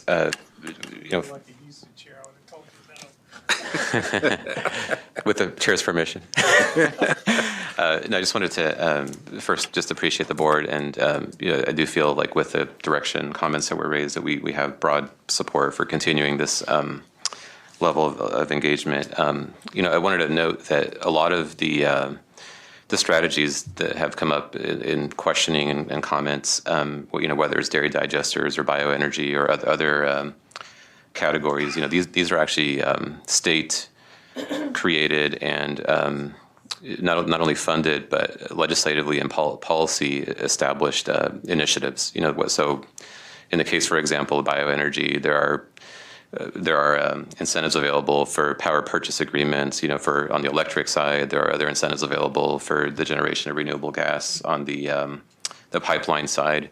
These are all constructs that, with iterations of various policies and programs under low carbon fuel standards and other systems that have been put into place that have supported essentially the development of these different things. We're happy to have conversations, with those that may be more interested in understanding, where and how some of these programs are developed. But I would definitely urge those same questions to be raised, with whether it's CDFA or other agencies that are actually the ones that are leading or CARB that are leading the charge on putting together these methane capture and other types of projects. But definitely interested in engaging anybody who has any concerns about that. And I think the other issue is we definitely want regional benefit. So for example, even though we've done a great job at deploying these different technologies, we know, for example, that electric vehicles under the rebate program, we're actually somewhere about 10 times less per capita still in receiving state funds for EV rebates as compared to the coastal parts of the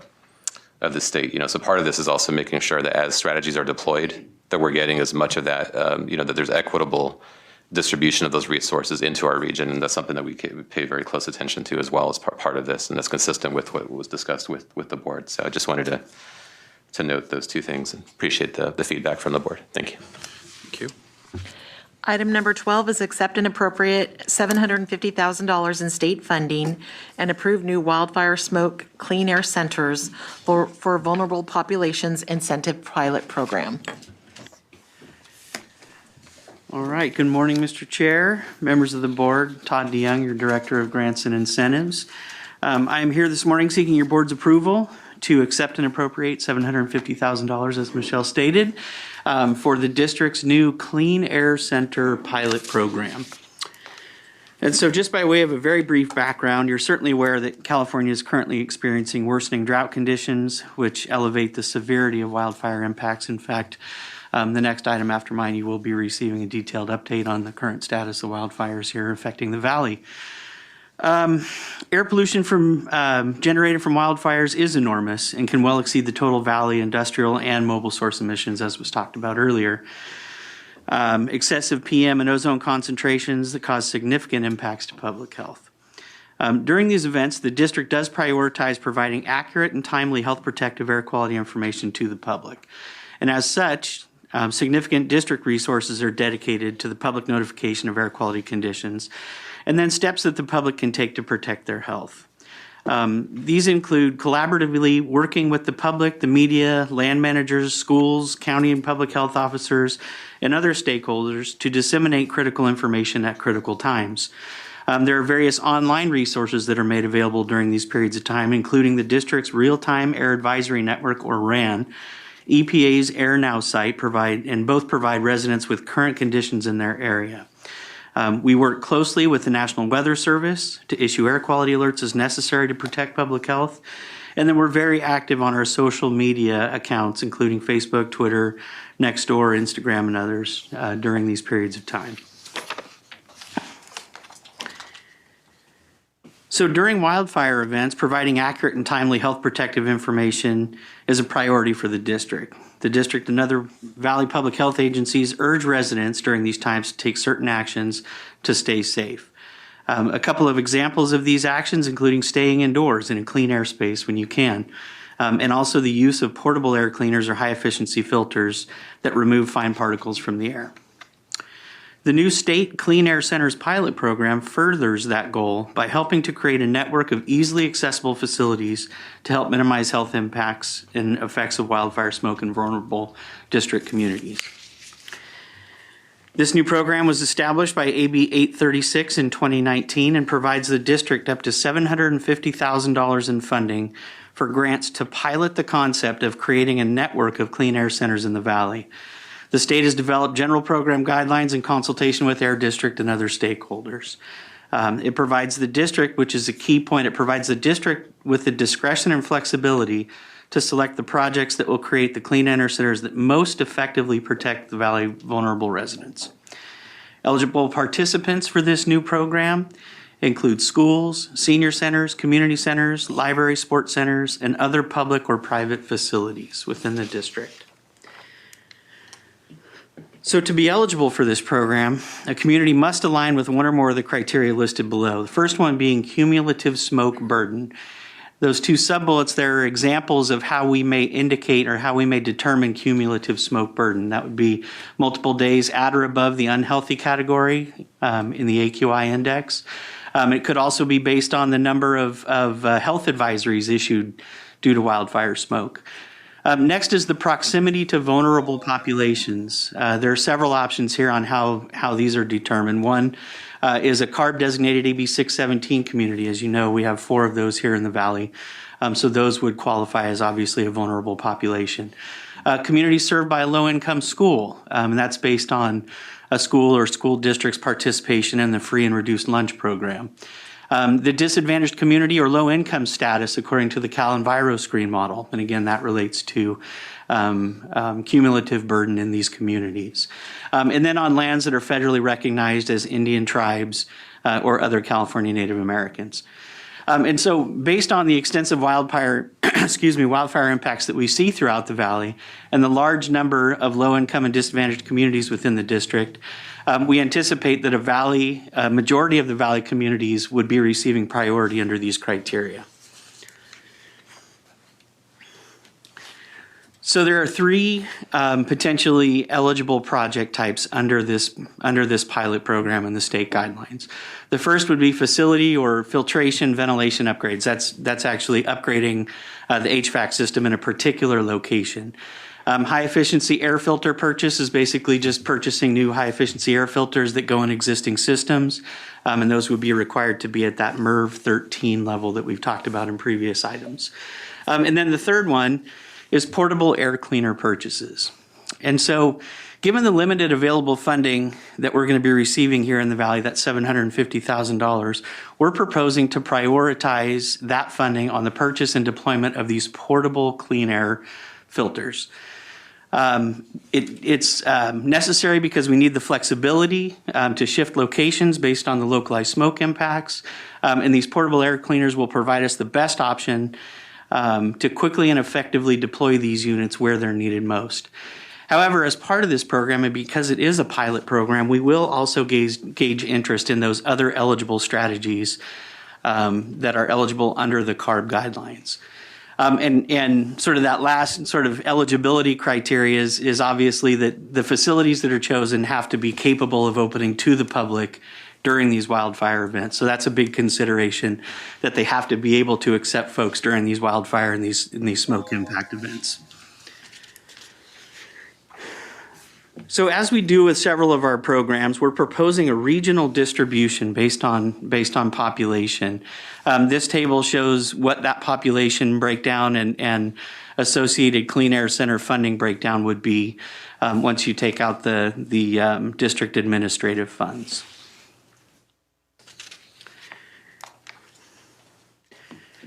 So because this is a pilot program, up to 100% of the eligible costs can be reimbursed under the program. In our case, that would include the cost of the portable clean air units and 5 years worth of replacement filters for each one of those. We require basic standard applicant information, applicant details, the type of entity, contact information. We would require a program and project budget up front, information on the portable air cleaners that they would be proposing to purchase under the program, and then their plan. This is critical. Their plan for operating as a clean air center. They have to show us how they're going to be open and how they plan to utilize these units during these wildfire and smoke events. And then they have to estimate the capacity of the folks that they'd be able to serve with each one of the clean air centers. The Carb Guidelines for this program include a requirement to utilize a competitive ranking and scoring process so that the most health protective projects receive priority funding. Facilities that meet the following criteria will be given a high priority in that scoring process, and those include schools that serve those vulnerable populations that we talked about earlier, facilities that are close to and provide easy access to those populations. They have that reasonable capacity to meet the clean air center needs of those populations, that they're ready and can accept these ventilation and filtration installation upgrades or retrofits. And then, while not required, leveraging of funds is certainly something that would make them score higher. 100% of the costs are eligible, but if there was a cost share, that would certainly make that project score higher. And so, once the participants are selected through that ranking and scoring process, they'll be required to enter into a contract with the district, like most of our grant programs. They would have to complete the project within 24 months. They would have to develop that plan that includes the logistics of the Clean Air Center operation, how much they can commit to being open. They'd have to provide some significant reporting. They'd have to provide a final report. And then for 5 years, they would have to tell us how effective those Clean Air Centers have been. And as always, we're going to be working with CARB to provide the most streamlined application and approval process to enhance the experience of the participants in the program. So in terms of next steps, approval of today's items would authorize the district to accept this new state funding, enter into a contract with the state, and then work quickly to launch the Clean Air Center pilot program here in the Valley. The district will conduct significant outreach to cities, counties, local organizations, and other entities that would serve as potential participants in the program. So this last slide is just the recommendations. They're in your packet, so I'm not going to read the entire slide, but that concludes my presentation. I'd be happy to answer any questions. Mr. Chair, board members, if I could make just a quick closing thought on this item. I wanted to just highlight the fact that myself and our staff are extremely sensitive to the fact that our cities, counties, and other organizations are highly impacted, from a resource perspective, and that when we talk about establishing clean air centers, when you compare this, say, to cooling centers who have a long history of being developed, and there's somewhat of an infrastructure out there at each of the counties for doing these things, for clean air centers is a brand new concept that's coming out of these recent wildfires. There's interest by the state, obviously, in promoting these, but we operate this pilot program in an environment where we understand that a city or county, maybe wanting to do this, would want to do it at probably in a tailored approach, at a different level of commitment and approach, just based on whatever the city or county may be able to do or willing to do in recognition of kind of where they are right now from a resource perspective. So Todd's last point related to having an extremely streamlined process for fulfilling all these different requirements,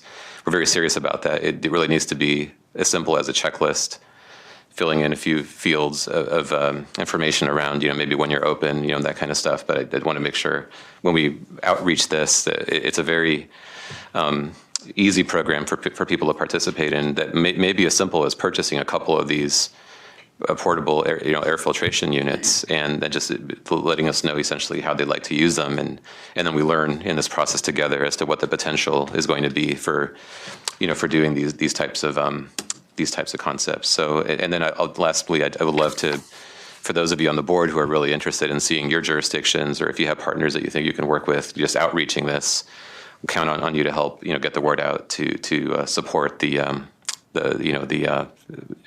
use of this funding in this pilot program. And with that, Mr. Chair, I'll turn it back over to you and the board for discussion and action.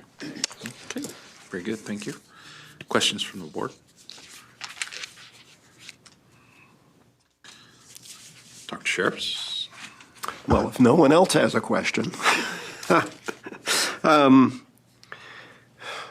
Yeah, this is something new. As always, it's great to see the district jumping in, and very appropriate piloting this to figure out what do we learn about the application and the impact.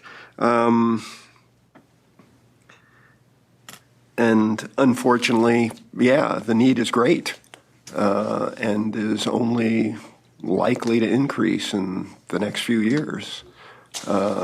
So as I said earlier, as a physician, prevention is my first goal, but that doesn't mean I'm not going to treat a preventable illness. We need to be engaged in both of those things. I'm wondering about, this is different than a cooling center, but clearly they've learned some lessons. And how do we build on that? Do we use cooling centers as they'd get a priority because they figured out a lot of the logistical issues in this, and many of them are clearly going to be in places that are most heavily impacted in terms of the air quality issues we're dealing with. The other, as a pilot, I'm wondering what kind of reporting we're expecting to get back on their use when they've decided to operate them, how many people they've been able to serve, and then as part of that, and when do we as a board need to think about the lessons learned and be educated by the staff and provide guidance. And smoke and heat. I mean, that was the story of this summer, wasn't it?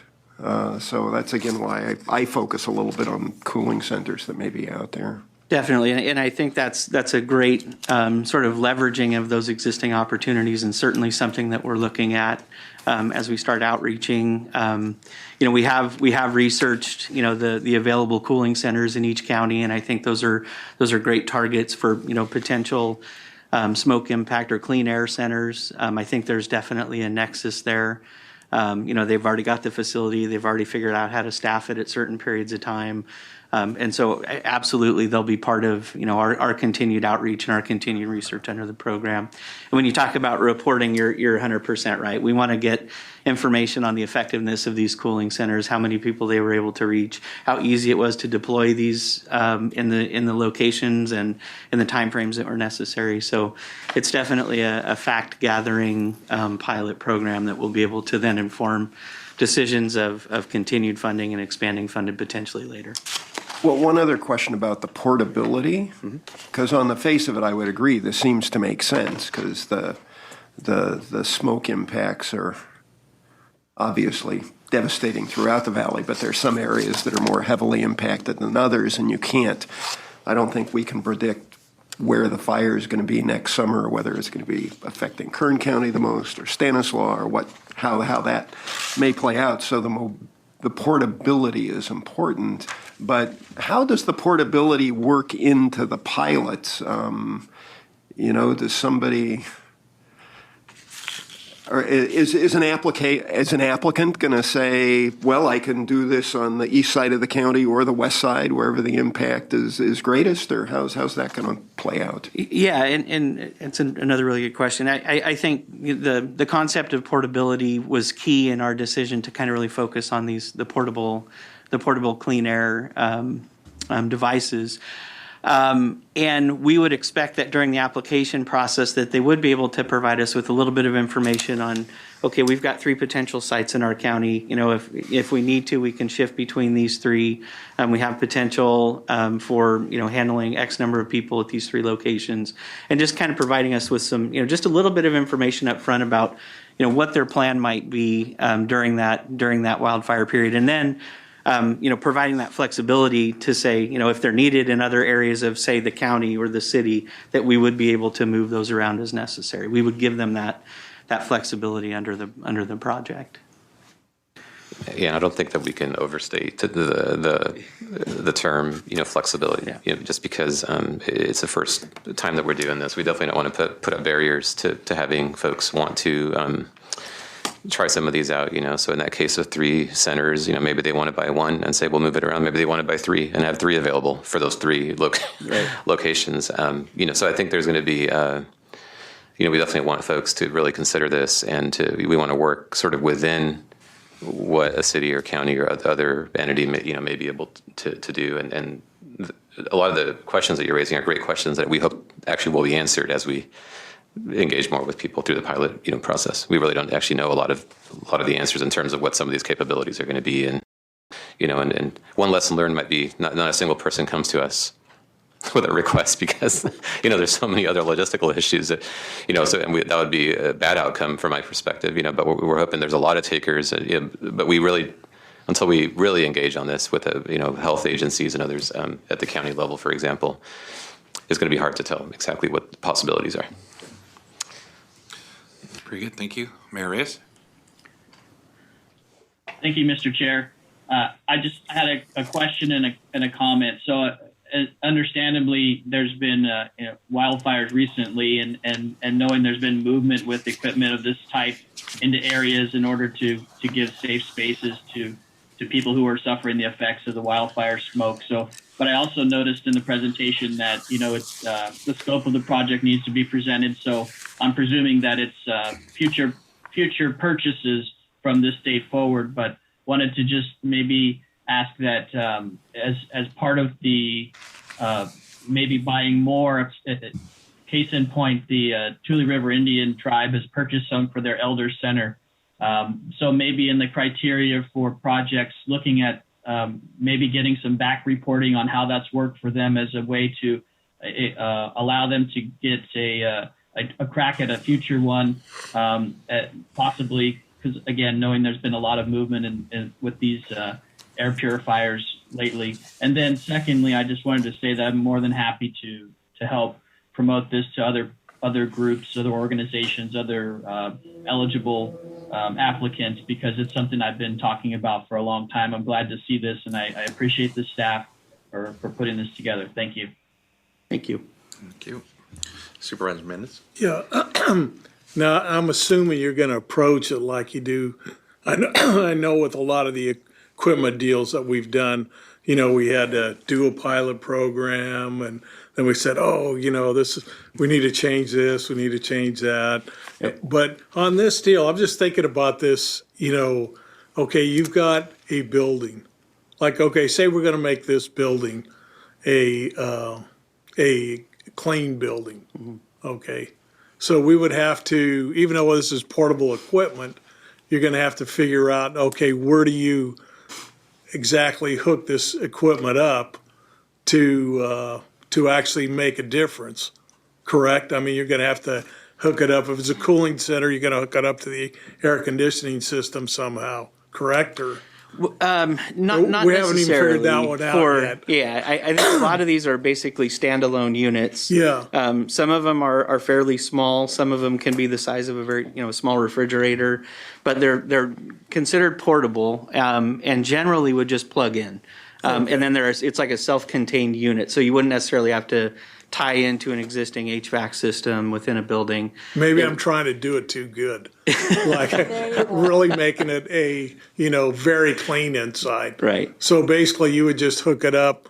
You'd have to hook it up in a place where the incoming air would be right filtered, or we're just we're kind of fooling ourselves. We're, hey, look at all the stuff we did. In reality, we didn't really clean the air in that building that much better than outside. Yeah, another way to look at this would be, let's say you have a community center that's a cooling center right now, and there's a wildfire episode, and part of what, say, the county or the city who's operating that center does is they deploy that filter, within that open space in this community center. They basically just run that filter during that episode to make sure that the indoor air, because there's going to be infiltration, it's probably going to get, smoky in that building. In the absence of a good filtration system, they can actually run this system and have that facility open and available, not just on a cooling center time frame, but maybe during a wildfire smoke episode. By the way, it may already be open during those wildfire episodes as well, because perhaps it's an open facility, but perhaps they're running this filter, this refrigerator-sized portable filter that they purchase, so that the indoor environment is cleaner than it otherwise would be in the absence of that unit, because the HVAC system, for example, doesn't currently adequately, filter the air, and that would be where the added benefit. Yeah, it's kind of like Tom's deal when they had the fires last year and his, filtering system. And so it was probably that much better. I mean, this is not going to be perfect, but it'll make it better than standing outside theoretically. They do whole room cycles. Yeah. Thank you, buddy.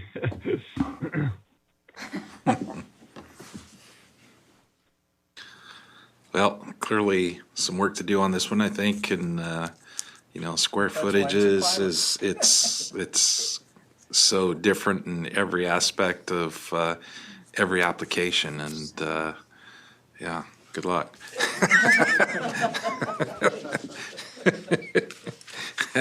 All right, so I don't see any further requests for anyone to speak, so public comment. Okay. Do we have public comment in the central region? Seeing none. Do we have public comment on Zoom? Mr. Menz, Thomas Menz? Hi, I just have a few comments here. With regard to what Supervisor Mendez was saying, I wonder if there's any provision that could be made for some type of indoor monitoring device to tell, some sort of metric to know how good is this. I'm sure running a HEPA filter or what have you is better than nothing, or a MERV 14 filter on a box fan is better than nothing, but it's, it'd be nice to know if what you're really doing is having an appreciable effect. And that seems like a real concern. And, perhaps it's the case that, a cooling center in the area of airborne disease transmission, whether it be flu or COVID-19, or maybe they should be using HEPA filtration anyway, because that's a real danger, and it might be hard to get people to go to such a center if they know they're going to be around other people. Of course, I guess everybody could be masked or wearing N95 masks. That would help also. But getting through to people and getting the word out there that there is a real danger, we all experience our sore throats, and I think there's some throat clearing that I hear in the background even now, years after, months after some of us were exposed to severe smoke levels.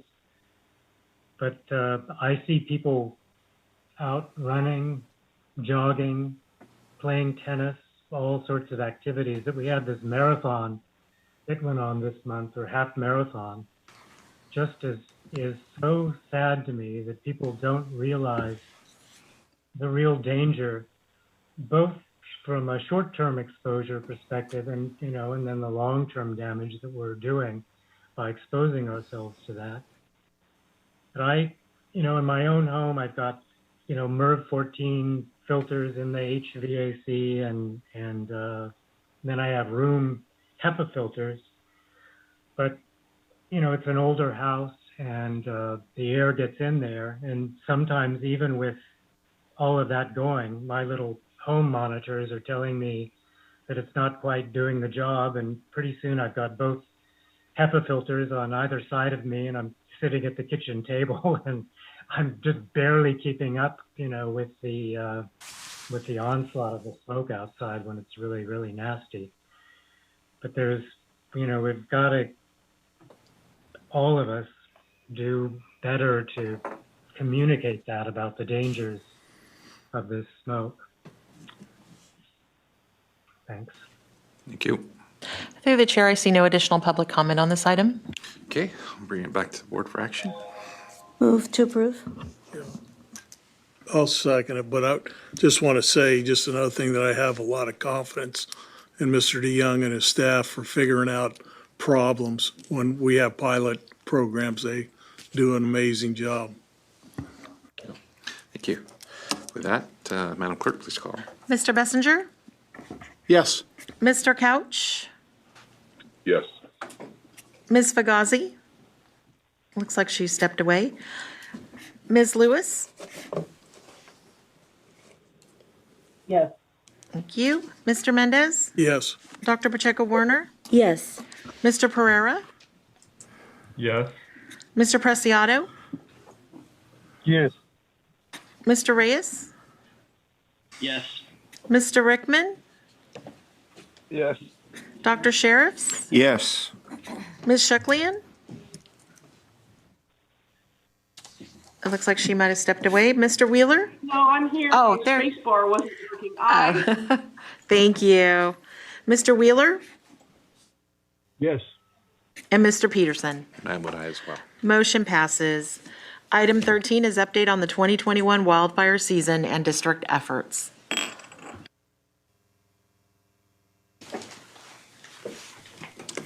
All right. Good morning, Mr. Chair, members of the board. John Klassen, Director of Air Quality Science and Planning. I'm joined by Jamie Holt, Chief Communications Officer, and we'll continue the discussion here about wildfire impacts from the summer and kind of playing off of Todd's presentation just a few minutes ago. We'll give you an update on where we are this wildfire season in 2021 and our outreach and public notification efforts. So we've been looking at this over the past few months. We've been tracking this over the summer, and this is as of this week, the drought conditions across the state of California. Not much change compared to last month when we looked at this. The entire valley is still in exceptional drought conditions, and much of the state is as well. So it's continuing to look really bad out there across the state. We've also been tracking this slide over the summer where we've been looking at the total acres burned across the state of California. For 2021, we're now at about 2.5 million acres burned across the state. That's the second highest now in state history. We're second behind. Last year was the record-breaking year in 2020, where we had almost 4.5 million acres burned. But 2021 is second place here at 2.5 million. No real changes in this table here. We've been tracking this, the 20 top largest fires in California history. Still 4 of the top 20 are from the year 2021, and the Dixie Fire is there at number 2. That's the largest fire from this year in 2021, and that's also the largest single non-complex fire in state history that surpassed the Creek Fire from last year. Just a quick update on where we are. We've talked about these 2 fires this morning. These are the 2 active fires in the valley. The KNP complex and the Windy Fire in Tulare County are continuing to burn. If just a few stats here on where those are at. The KNP complex is at about 90,000 acres, 60% containment, and the Windy Fire is at about 100,000 acres at 91% containment. Just looking at a few images here now from our last board meeting, we've had a few episodes of impacts from the wildfire smoke since our last board meeting a few weeks ago. So this is on September 22nd.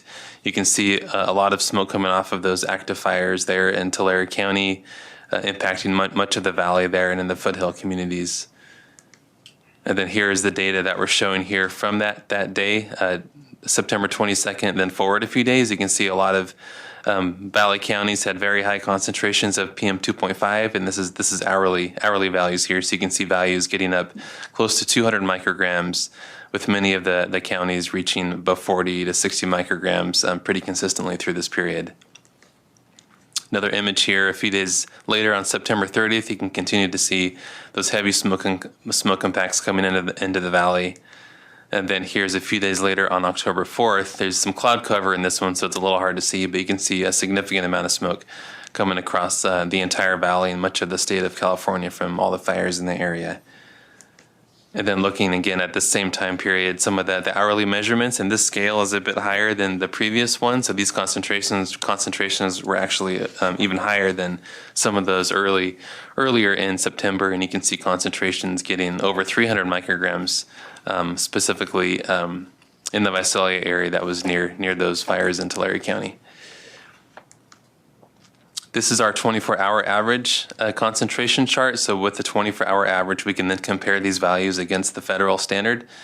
For PM 2.5, which is set at 35 micrograms, that's that red dashed line there at the bottom. And you can see some different periods since August where we have exceeded that standard from wildfire impacts. And then as you go forward in time, the past few weeks, we've seen the highest 24-hour concentrations we've seen this whole wildfire season, where we've seen values over 200 micrograms, many counties hitting near 100 micrograms over the past few weeks in early October.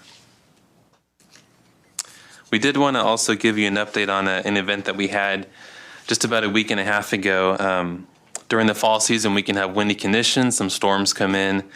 That can create a situation where the wind can blow the smoke out of the valley, which is a good thing. But then we can also bring in other issues that can come up, like wind-blown dust under these extreme conditions. And that's what we saw on October 11th. And just wanted to give you a quick synopsis of what happened on those couple of days. The day before this happened, on Sunday, October 10th, we were seeing that this high wind event was about to come in, and because of that, we proactively issued an air quality advisory news release to warn the public of this potential of blowing dust. Early in the morning on October 11th, we saw the wind event starting to happen. PM10 concentration started to get extremely high because of the strong wind coming from the northwest across the valley. We exceeded the federal PM10 standard across a number of locations in the valley, and because of the severity of the issue on the day, we issued an air quality alert in collaboration with the National Weather Service.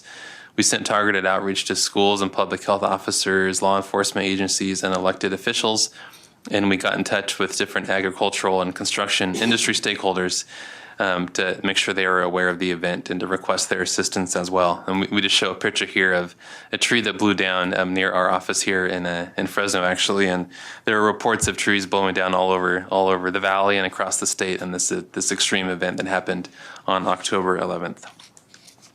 Just showing a video here. If you look at the valley there in the center of California, you can see that stream of brown dust kind of screaming down the valley. This occurred like almost all day long. This happened where the dust was being picked up from the northern part of the valley, being transported all the way down the valley to the southeast. And because of this, we saw high PM10 across this entire day on October 11th. And at this point, I'm going to pass it to Jamie, who's going to give us an update on our public notification and outreach efforts over this last month. Good morning. As we've mentioned before, communicating with the public is really our number one goal. During these episodes, we want to provide accurate and timely health protective information for them to make good decisions. We have an extensive partnership with our local public health officers and directors, and then we do some significant communication with additional partners. The media continues to be one of our really great partners. We've issued 17 bilingual wildfire press releases since June. We get significant media coverage in both English and Spanish. And then we also make sure that we're doing a lot of communication with the schools, direct emails to individuals that we've already had communication with. We've built a relationship with those individuals. We either have had telephone calls or in-person meetings with them. We do direct outreach to our AB 617 communities. And additionally, we use some of our listservs to make sure that we're getting the information out to any interested party. These are just examples of some of our recent bilingual press releases.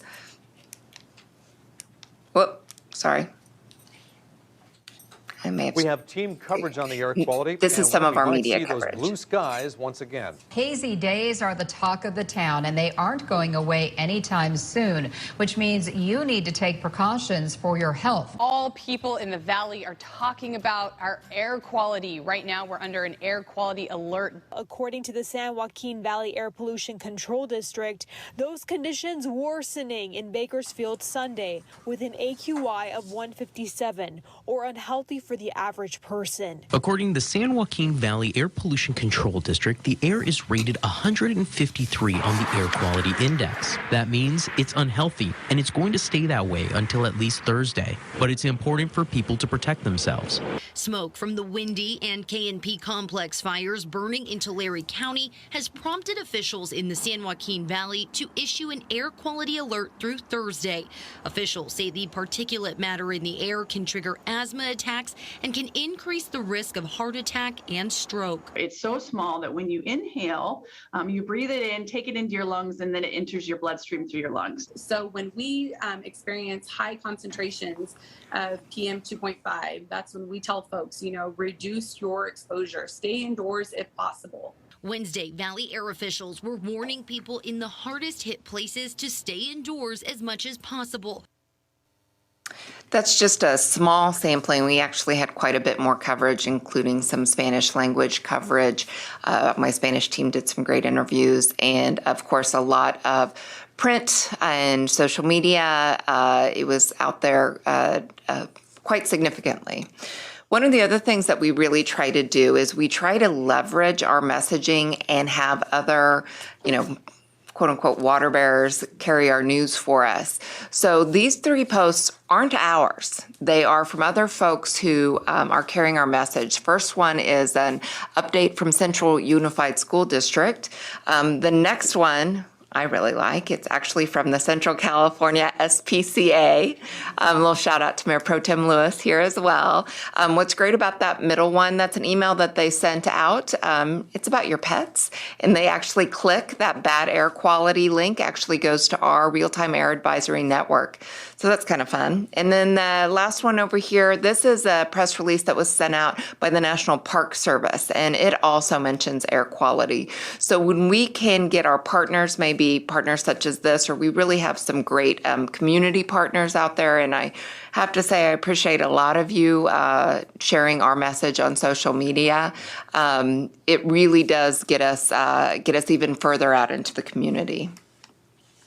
Social media is becoming increasingly important. As I've mentioned before, we rely on it to really get real-time information out there on a moment's notice. We're doing this over the weekend. It happens just about any time when we have something that we need to be sharing.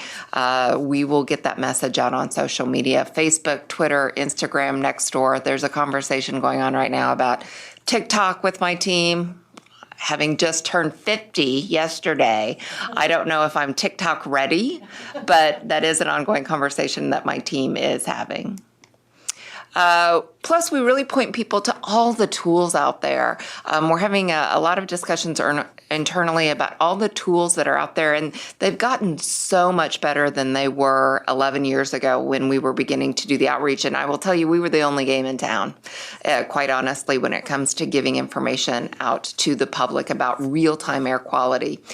We have our own app. That's the first 2 slides, images there. If you start from the left to the right, it's our Valley Air app. It does a whole variety of things. It tells you the check before you burn status. It allows you to make a complaint, and then it gives you real-time air quality for your area, including some trend data, which is also really good to have. Next, you'll see the Air Now page or app that the EPA sends out. You'll notice that it recognizes that the information that they're sharing actually comes from us. It comes from our air quality monitors. The fourth one there is one that we use a lot during wildfire season. It's the Air Now Fire and Smoke Map. Why it is just a little bit better is that it also pulls, it's a website. This is what the website looks like on your phone, but it also pulls from a few key other monitors. It pulls from a few Purple Air, these citizen science monitors, but then it pulls from the monitors that we and our land managers put up in the wildfire areas, maybe the public lands. The Thule Indian Reservation requested that we put one up. Thanks to Councilmember Reyes for helping coordinate that. And the smoke and fire map will pull information from those temporary monitors as they can. Then you see the Purple Air map. This is the Purple Air Citizen Science Monitors. That's another great tool that a lot of people are using right now. And then there on the end, some of our advocates, our nonprofits, have put together the San Joaquin sjvair.com map as well, which also has good information on it and pulls from a variety of different monitors as well. So we don't tell the public that they have to use one specific one. We might give them advice on how different tools may be valuable for different types of things that they may be looking to find out. But really, it's great that we have so many choices, unlike going back 11 years when we first started talking about this. One of the other things that's really important right now and has been important for the last 2 or 3 months, kids are back in school. And so we are working very hard through our Healthier Living Schools program to make sure that schools, teachers, parents, administrators know what's going on. And fortunately, this has been a program that's been up and running for, going on about 15 years. And we have those great relationships I mentioned with schools. And we were receiving quite a few calls, both during these wildfire events and then during the high wind event that happened about a week and a half ago. The program itself has a variety of different elements. Primarily, we want to educate folks on what to do with students during episodes of poor air quality. We have a kids kit, a bilingual kids kit. We do a calendar contest. We're taking drawings for calendar contest right now. We have a video contest. We have the Real-Time Air Advisory Network, and the activity recommendations really was the first of its kind, these activity recommendations, and they now are being used across the state. Both the California Department of Education and many other air districts use the recommendations that went into our ROAR guidelines to communicate with their schools. They were developed jointly with UCFS Fresno, American Lung Association, and others. And we're actually looking at how we can kind of take these recommendations kind of into the next level, to the next chapter, you might say, in partnering again with some of these organizations, schools, and others as we look at seeing kind of what's next with the ROAR. So that will probably be coming back to you all here before too long. And really looking for ways, as I mentioned, the California Interscholastic Federation, researchers and others, to see where there's new surveys and studies out there. I will tell you that there have been some new studies specifically related to wildfire smoke and how it may be a little bit different for your health than the PM 2.5 that we talk a lot about during the winter time. So we want to kind of absorb all of those studies, absorb all of that research. John's team has been looking at a lot of that, looking at what we've done in the past, what the current climate is right now with schools, with various institutions, and then what our next iteration of the Healthier Living Schools / Real-Time Air Advisory Network / ROAR guidelines might be. We have a multilingual wildfire page. We've got a fun little toggle switch at the top that can take it into Spanish or into Hmong. It provides detailed information on the current wildfires, hourly air quality data. It sends you to a lot of different resources. We're updating it on a daily basis, including on the weekends when we have smoke impacts. Lots of tools, lots of great graphics, lots of links to other health protective information. This is just examples, and I want to point out, based on some comments by Dr. Pacheco Warner, we have made it a little more accessible. We've made it front and center on our website when we're in the midst of these. It's our kind of #1 image that you see with a kind of scary fire burning wildfire. We also have some information front and center about smoke and ash in case you maybe aren't right next to a monitor, or you're not getting monitor information, what do you do when you see that smoke and ash? So we did make a few tweaks to it based on our conversation last time. This is it in Spanish. I'm just glad that there's only one wildfire listed there right now. And, lots of information here. We really encourage people to go there. These are just some of the suggested actions. A lot of this was talked about when you heard Todd talk about the Clean Air Center, the clean room concept. But we want folks to understand, and we have a lot of fun outreach materials, graphics, infographics. We're getting little magnets made, giving them out at health fairs, which we're going back to. So if you all have any events, we would be happy to be able to be out there and communicate this information in person, which is starting again, which is really great. And this is our little infographic in 3 languages that's fairly new. I think last time we just had it in English and Spanish, but we have added Hmong to it, so that's great. With that, I'd be happy to answer any questions. Ready? Thank you. Questions from the board? Dr. Pacheco Warner. I'm always going to, I also want to start by complimenting you because my mom was telling me about how she had heard on Spanish language TV, and she was telling me what to do to protect myself from wildfire. Shows you how much parents know what their kids actually do at their work. But it was great. It was a great proof that your message. So congrats to your Spanish speaking team, and I think that's just so valuable, and talking about some of the most vulnerable as well, and glad to see it in Hmong. Hope to hear from my Hmong students and mentees that they saw it on Hmong TV soon too. So I did have a question in terms of the schools that you talked about, particularly because as we saw with that half marathon that happened right during that was extremely troubling, and definitely for me driving by a high school every day, seeing football practices happen was extremely concerning. And so do you see there being like a current policy making opportunity, or is it like at the California level, or is it like initiating the conversation, just trying to get like where that is actually like at? Sure. So through our Healthier Living Schools program, we ask schools to adopt a policy based on our ROAR guidelines that basically says at certain levels you need to keep kids inside. And I will tell you that of the 1,300 schools that we have quote unquote enrolled as house schools, we have about 900 that actually have some type of policy.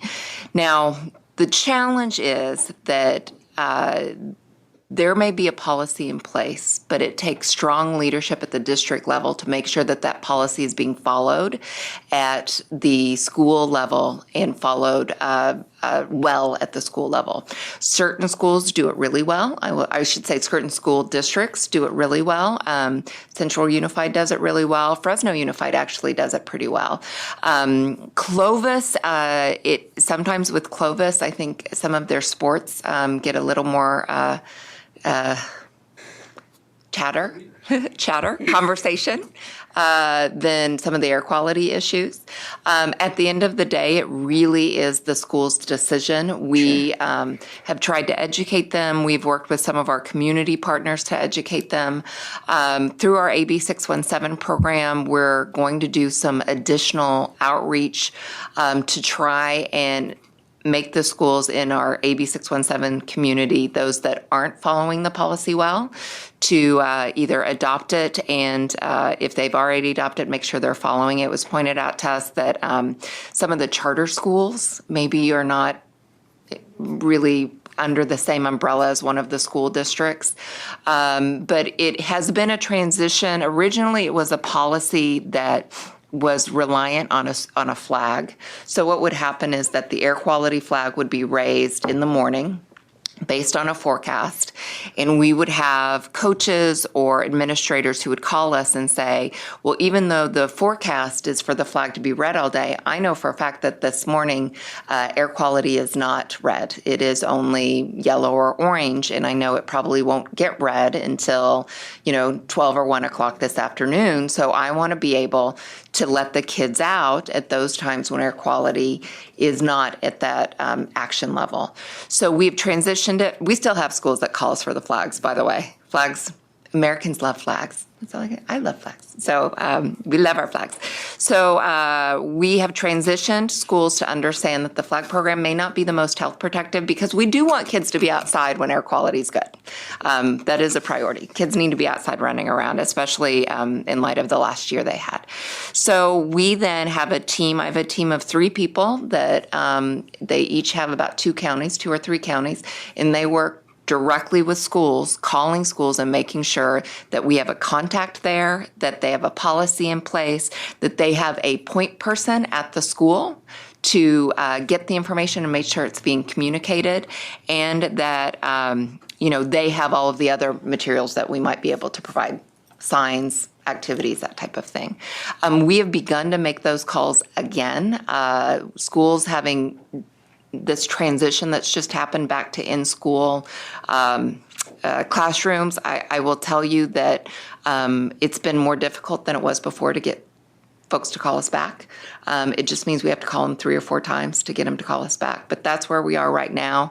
We do hope to bring back to the board, hopefully in the next several months, a little update on the House Schools program, better handle where are the holes, how do we get those schools on board, and then quite frankly, if it's nonprofits, if it's parent-teacher groups, how can we get those schools that maybe are a little reticent to get them so that they understand that they need to adopt policy?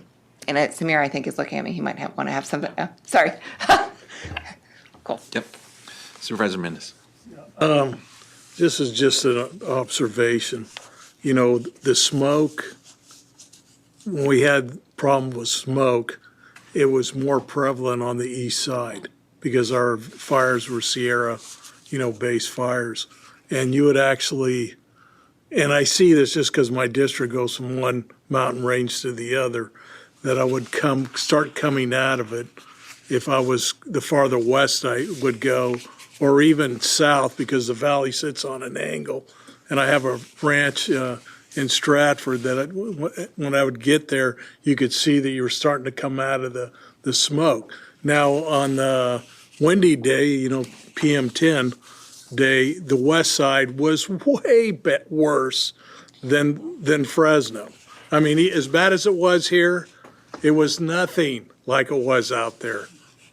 So you get, and then the other one's a question on your, I know we have meteorologists work for us. Are they seeing a big rain event at the end of the weekend and Monday here? A short answer is yes, and I will now turn to the head of our meteorologist departments to give you a slightly longer You got to remember, version of I have friends in low places. Like, I don't know, Steve Johnson, the meteorologist. Yes. You have an old friend of his, so we communicate all the time. I'm just kind of curious where you guys are at. Yeah, just a little more detail there. Yeah, we are expecting something coming in Sunday into Monday. Significant amount of rain is expected, along with snow in the mountains, which is really important. We can get multiple feet of snow potentially in the Sierra Nevada. If this does materialize, we're definitely hoping this will help put an end to the fire season and hopefully get that behind us for this year. So it's looking like it's a significant event. Yeah, another concern could be flooding because of the amount of rain coming, but that could be another problem. But as far as helping put the fires out, we're hoping that this really does happen. You always need to remember, for weather in California, especially Central California, normal is just statistics. Very good. Dr. Sheriffs? Thank you. Thanks for the update. Thanks for all the great work that you all are doing on this. This update emphasized education, which is very appropriate and great to hear, because it's certainly an essential part of the public health mission in terms of reaching out to the public and helping them understand and protect themselves. Yeah, we had 3 weeks of air quality this summer that, if you were not outdoors exercising, was equivalent to 45 cigarettes a day. And, you know, that I think people understand. Not something they want to be exposed to, and certainly something they need to think about how they're going to protect themselves from that. So I think updates like this, time very well spent. Appreciate your doing it, and looking forward to updates in the future. I just comment on that wind event only because, boy, are we now expecting more of these in the future? Because this was an incredible exporting of our finest topsoil to Kern County. But yeah, I was driving across the valley that day. That was worse than any fog I have been in.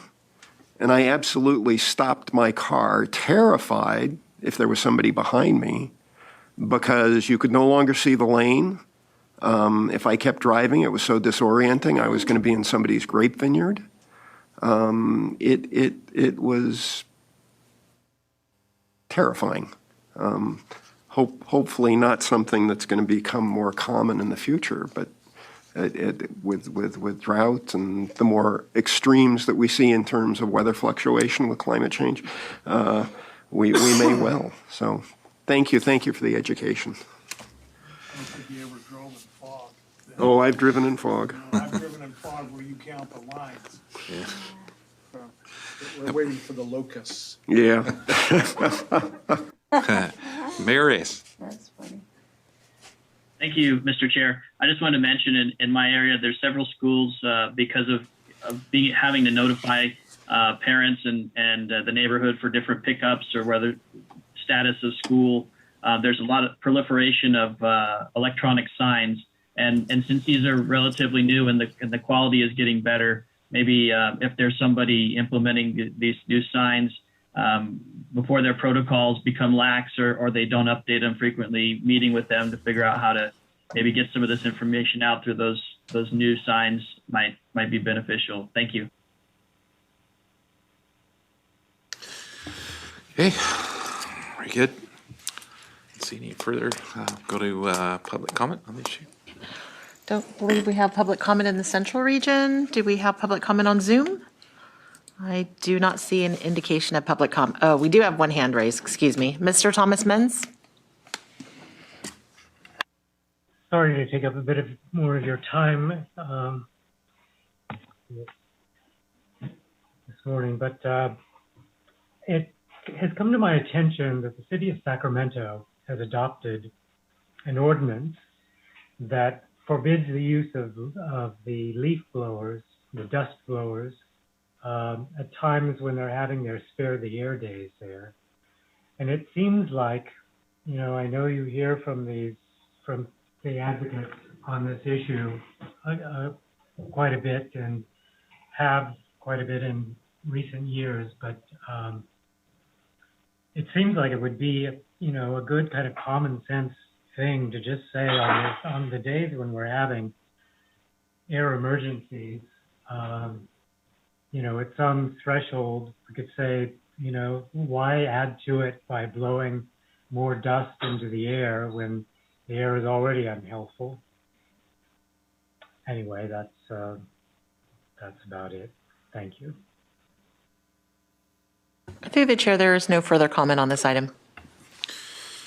All right, it's an update, so we're good with that. Item 14 is update ad hoc governing board subcommittee to nominate candidates for the 2022 governing board chair and vice chair.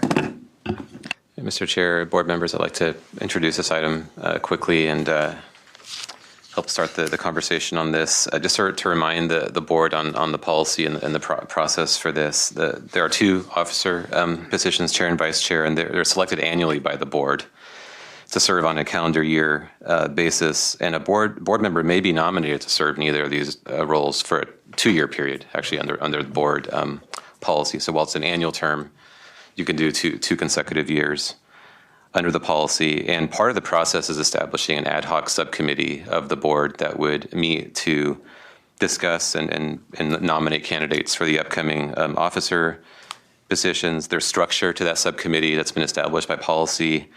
There's 2 members from each region to get geographical distribution. So there's 3 regions. That'll be 6 total board members on the subcommittee. And then as far as makeup of the individual members, there's 3 county supervisors, 2 city council members, and 1 of the governor appointees would be the breakdown beyond geographic breakdown. To remind the board, last year, who was on the subcommittee, just go through the names real quick. It was Chair Peterson, Vice Chair Pereira, Supervisor Couch, Councilmember Bessinger, Mayor Reyes, and Dr. Sheriffs were the 6 that were on the subcommittee last year. In case you had also forgotten, this is a reminder.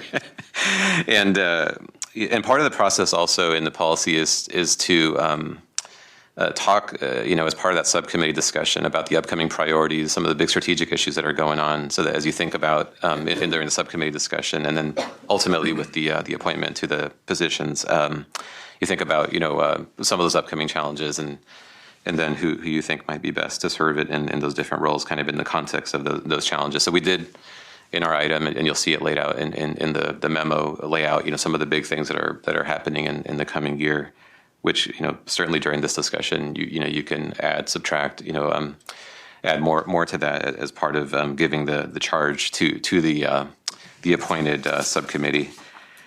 So I'm not going to go through those in detail. They are laid out in the item, just kind of given where we are in the agenda here, time-wise, and generally the chair, you could ask for volunteers, or you could just appoint folks to the committee. I know I've heard that there is willingness by at least several of the members to serve on the subcommittee. So I'll just turn it back over to you, Mr. Chair, to get that process going.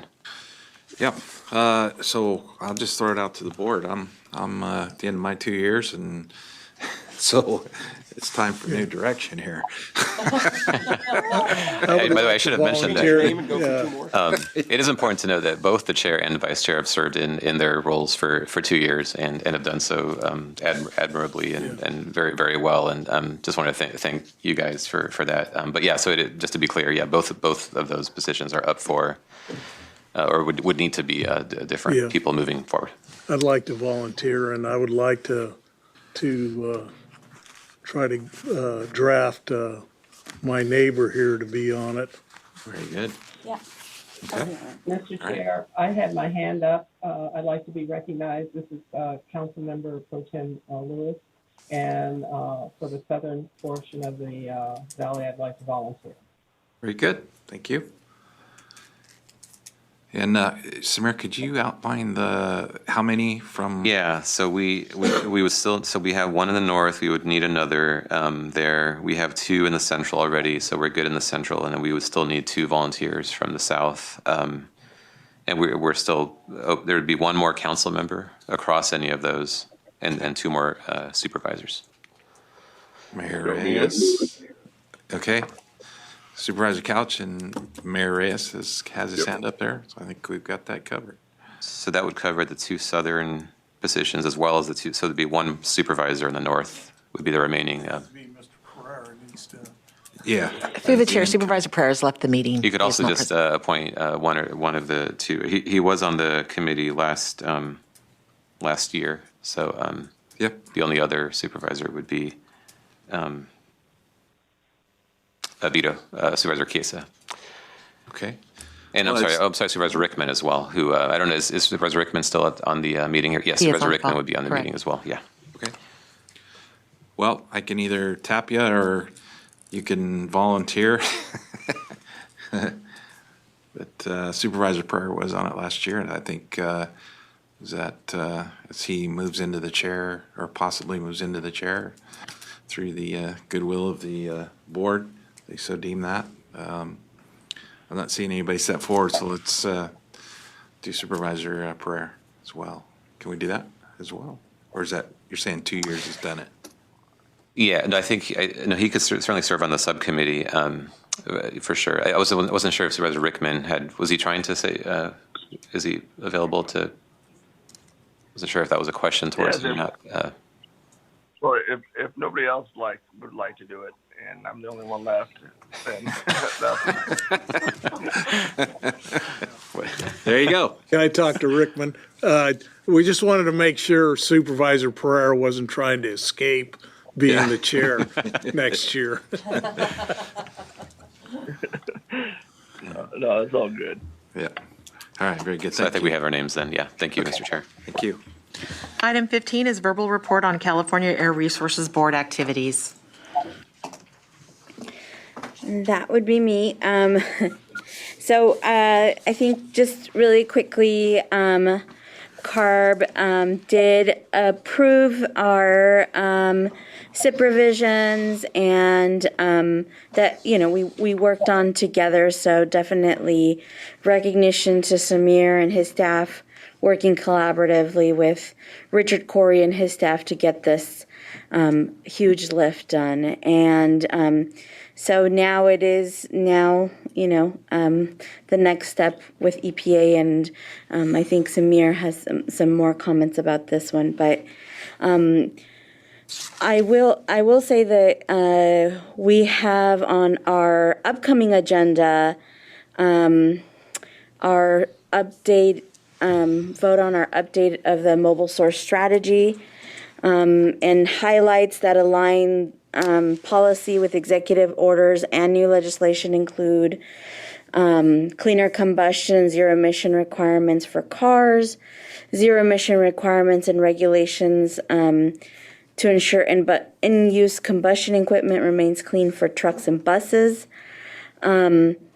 The small off-road engines, forklifts, and transportation refrigeration units, full transition to zero-emission equipment starting in 2024. And on the construction, industrial, and mining, replacing the dirtiest vehicles with cleanest available technology, which, I think by implementing some of the programs this board has already done, is ahead of the game on this one, I think. And then moving forward, these concepts that we approve will be also going into the next state SIP and also will inform the scoping plan update and will be incorporated into our community emission reduction plans in the coming years as well. So big ticket item. Marathon meeting if you'd like to join me next week. Thank you. Item 16 is Executive Director APCO comments. Mr. Chair, board members, just have a couple of quick things. Just wanted to start off by adding a little bit more to Dr. Pacheco Werner's update related to the PM 2.5 SIP action. Just wanted to express my appreciation to Dr. Pacheco Werner for her ongoing work. Going from our board adopting it here, and then with her role in the Carb board, there was a hearing related to this item where there was a lot of discussion there around all of the efforts that are going on at the local level to reduce air pollution, all the air quality progress that's being made, while recognizing the ongoing work and challenges that we still have to meet the standards. I really appreciate her ongoing attention to those issues and really helping to support that item. And it was approved by Carb and is now with EPA for their review. And so there is ongoing review by EPA on a variety of PM 2.5 related matters, and that's something that we'll continue to keep the board and the public apprised to as that review moves forward. And I think that's, I'll leave it there. We'll see if by a couple of minutes here before noon. Thank you very much for your time on that. Thank you. Very good. Thank you. Item 17 is Governing Board Member comments. Yeah. So we've come to that time. Any input or information come from the board this time? Any of our members? Okay. Seems like we're good. So with that, I think we've come to the point of time. Oh, Mayor Pro Tem Lewis. Thank you. Are we on 16 or 17 or on both? We are on 17. 17th. Okay, so thank you. I just wanted to make mention and give a shout out to Jamie and her staff for coordinating and setting up a tune-in and tune-up in Los Banos for October 30th, which is next Saturday from 8 to 12. The staff has been working very diligently to make sure that the north side of our county, especially in Merced, is having the opportunity to take advantage of some of the incentives that are out there for the people in our valley. So thank you again to Jamie and her staff and to all of the staff in general. I really appreciate the hard work that you're doing. And thank you very much, Mr. Supervisor. Thank you. All right. Last offer, any further comments? Supervisor Wheeler. Yeah, just We lost you there. Your Wi-Fi. Now, can you hear me? Yep. Yeah, you're back. There you go. Thanks. I just wanted to see Jamie and the crew for their tune-up they had in Madeira. She sent it to me, so I put it on Facebook, and I had quite a few people up here say they were going to go to it, whether they did or not. But how was the turnout in Madeira, Jamie? Supervisor Wheeler, she is not actually here at the moment, but I will circle back with you with some data on that. Okay. Thank you all. Thank you. It was a great week. Mayor Liz, I'll check with you one last time. Your hand's back up. Are you good? Okay. Thank you. All right. With that, thank you all for joining the meeting today. Again, as always, appreciate all your input, our board and public, and good reporting out today. So thank you all, and we'll see you at the next meeting. Meeting adjourned. Have a great weekend. Take care. Recording stopped.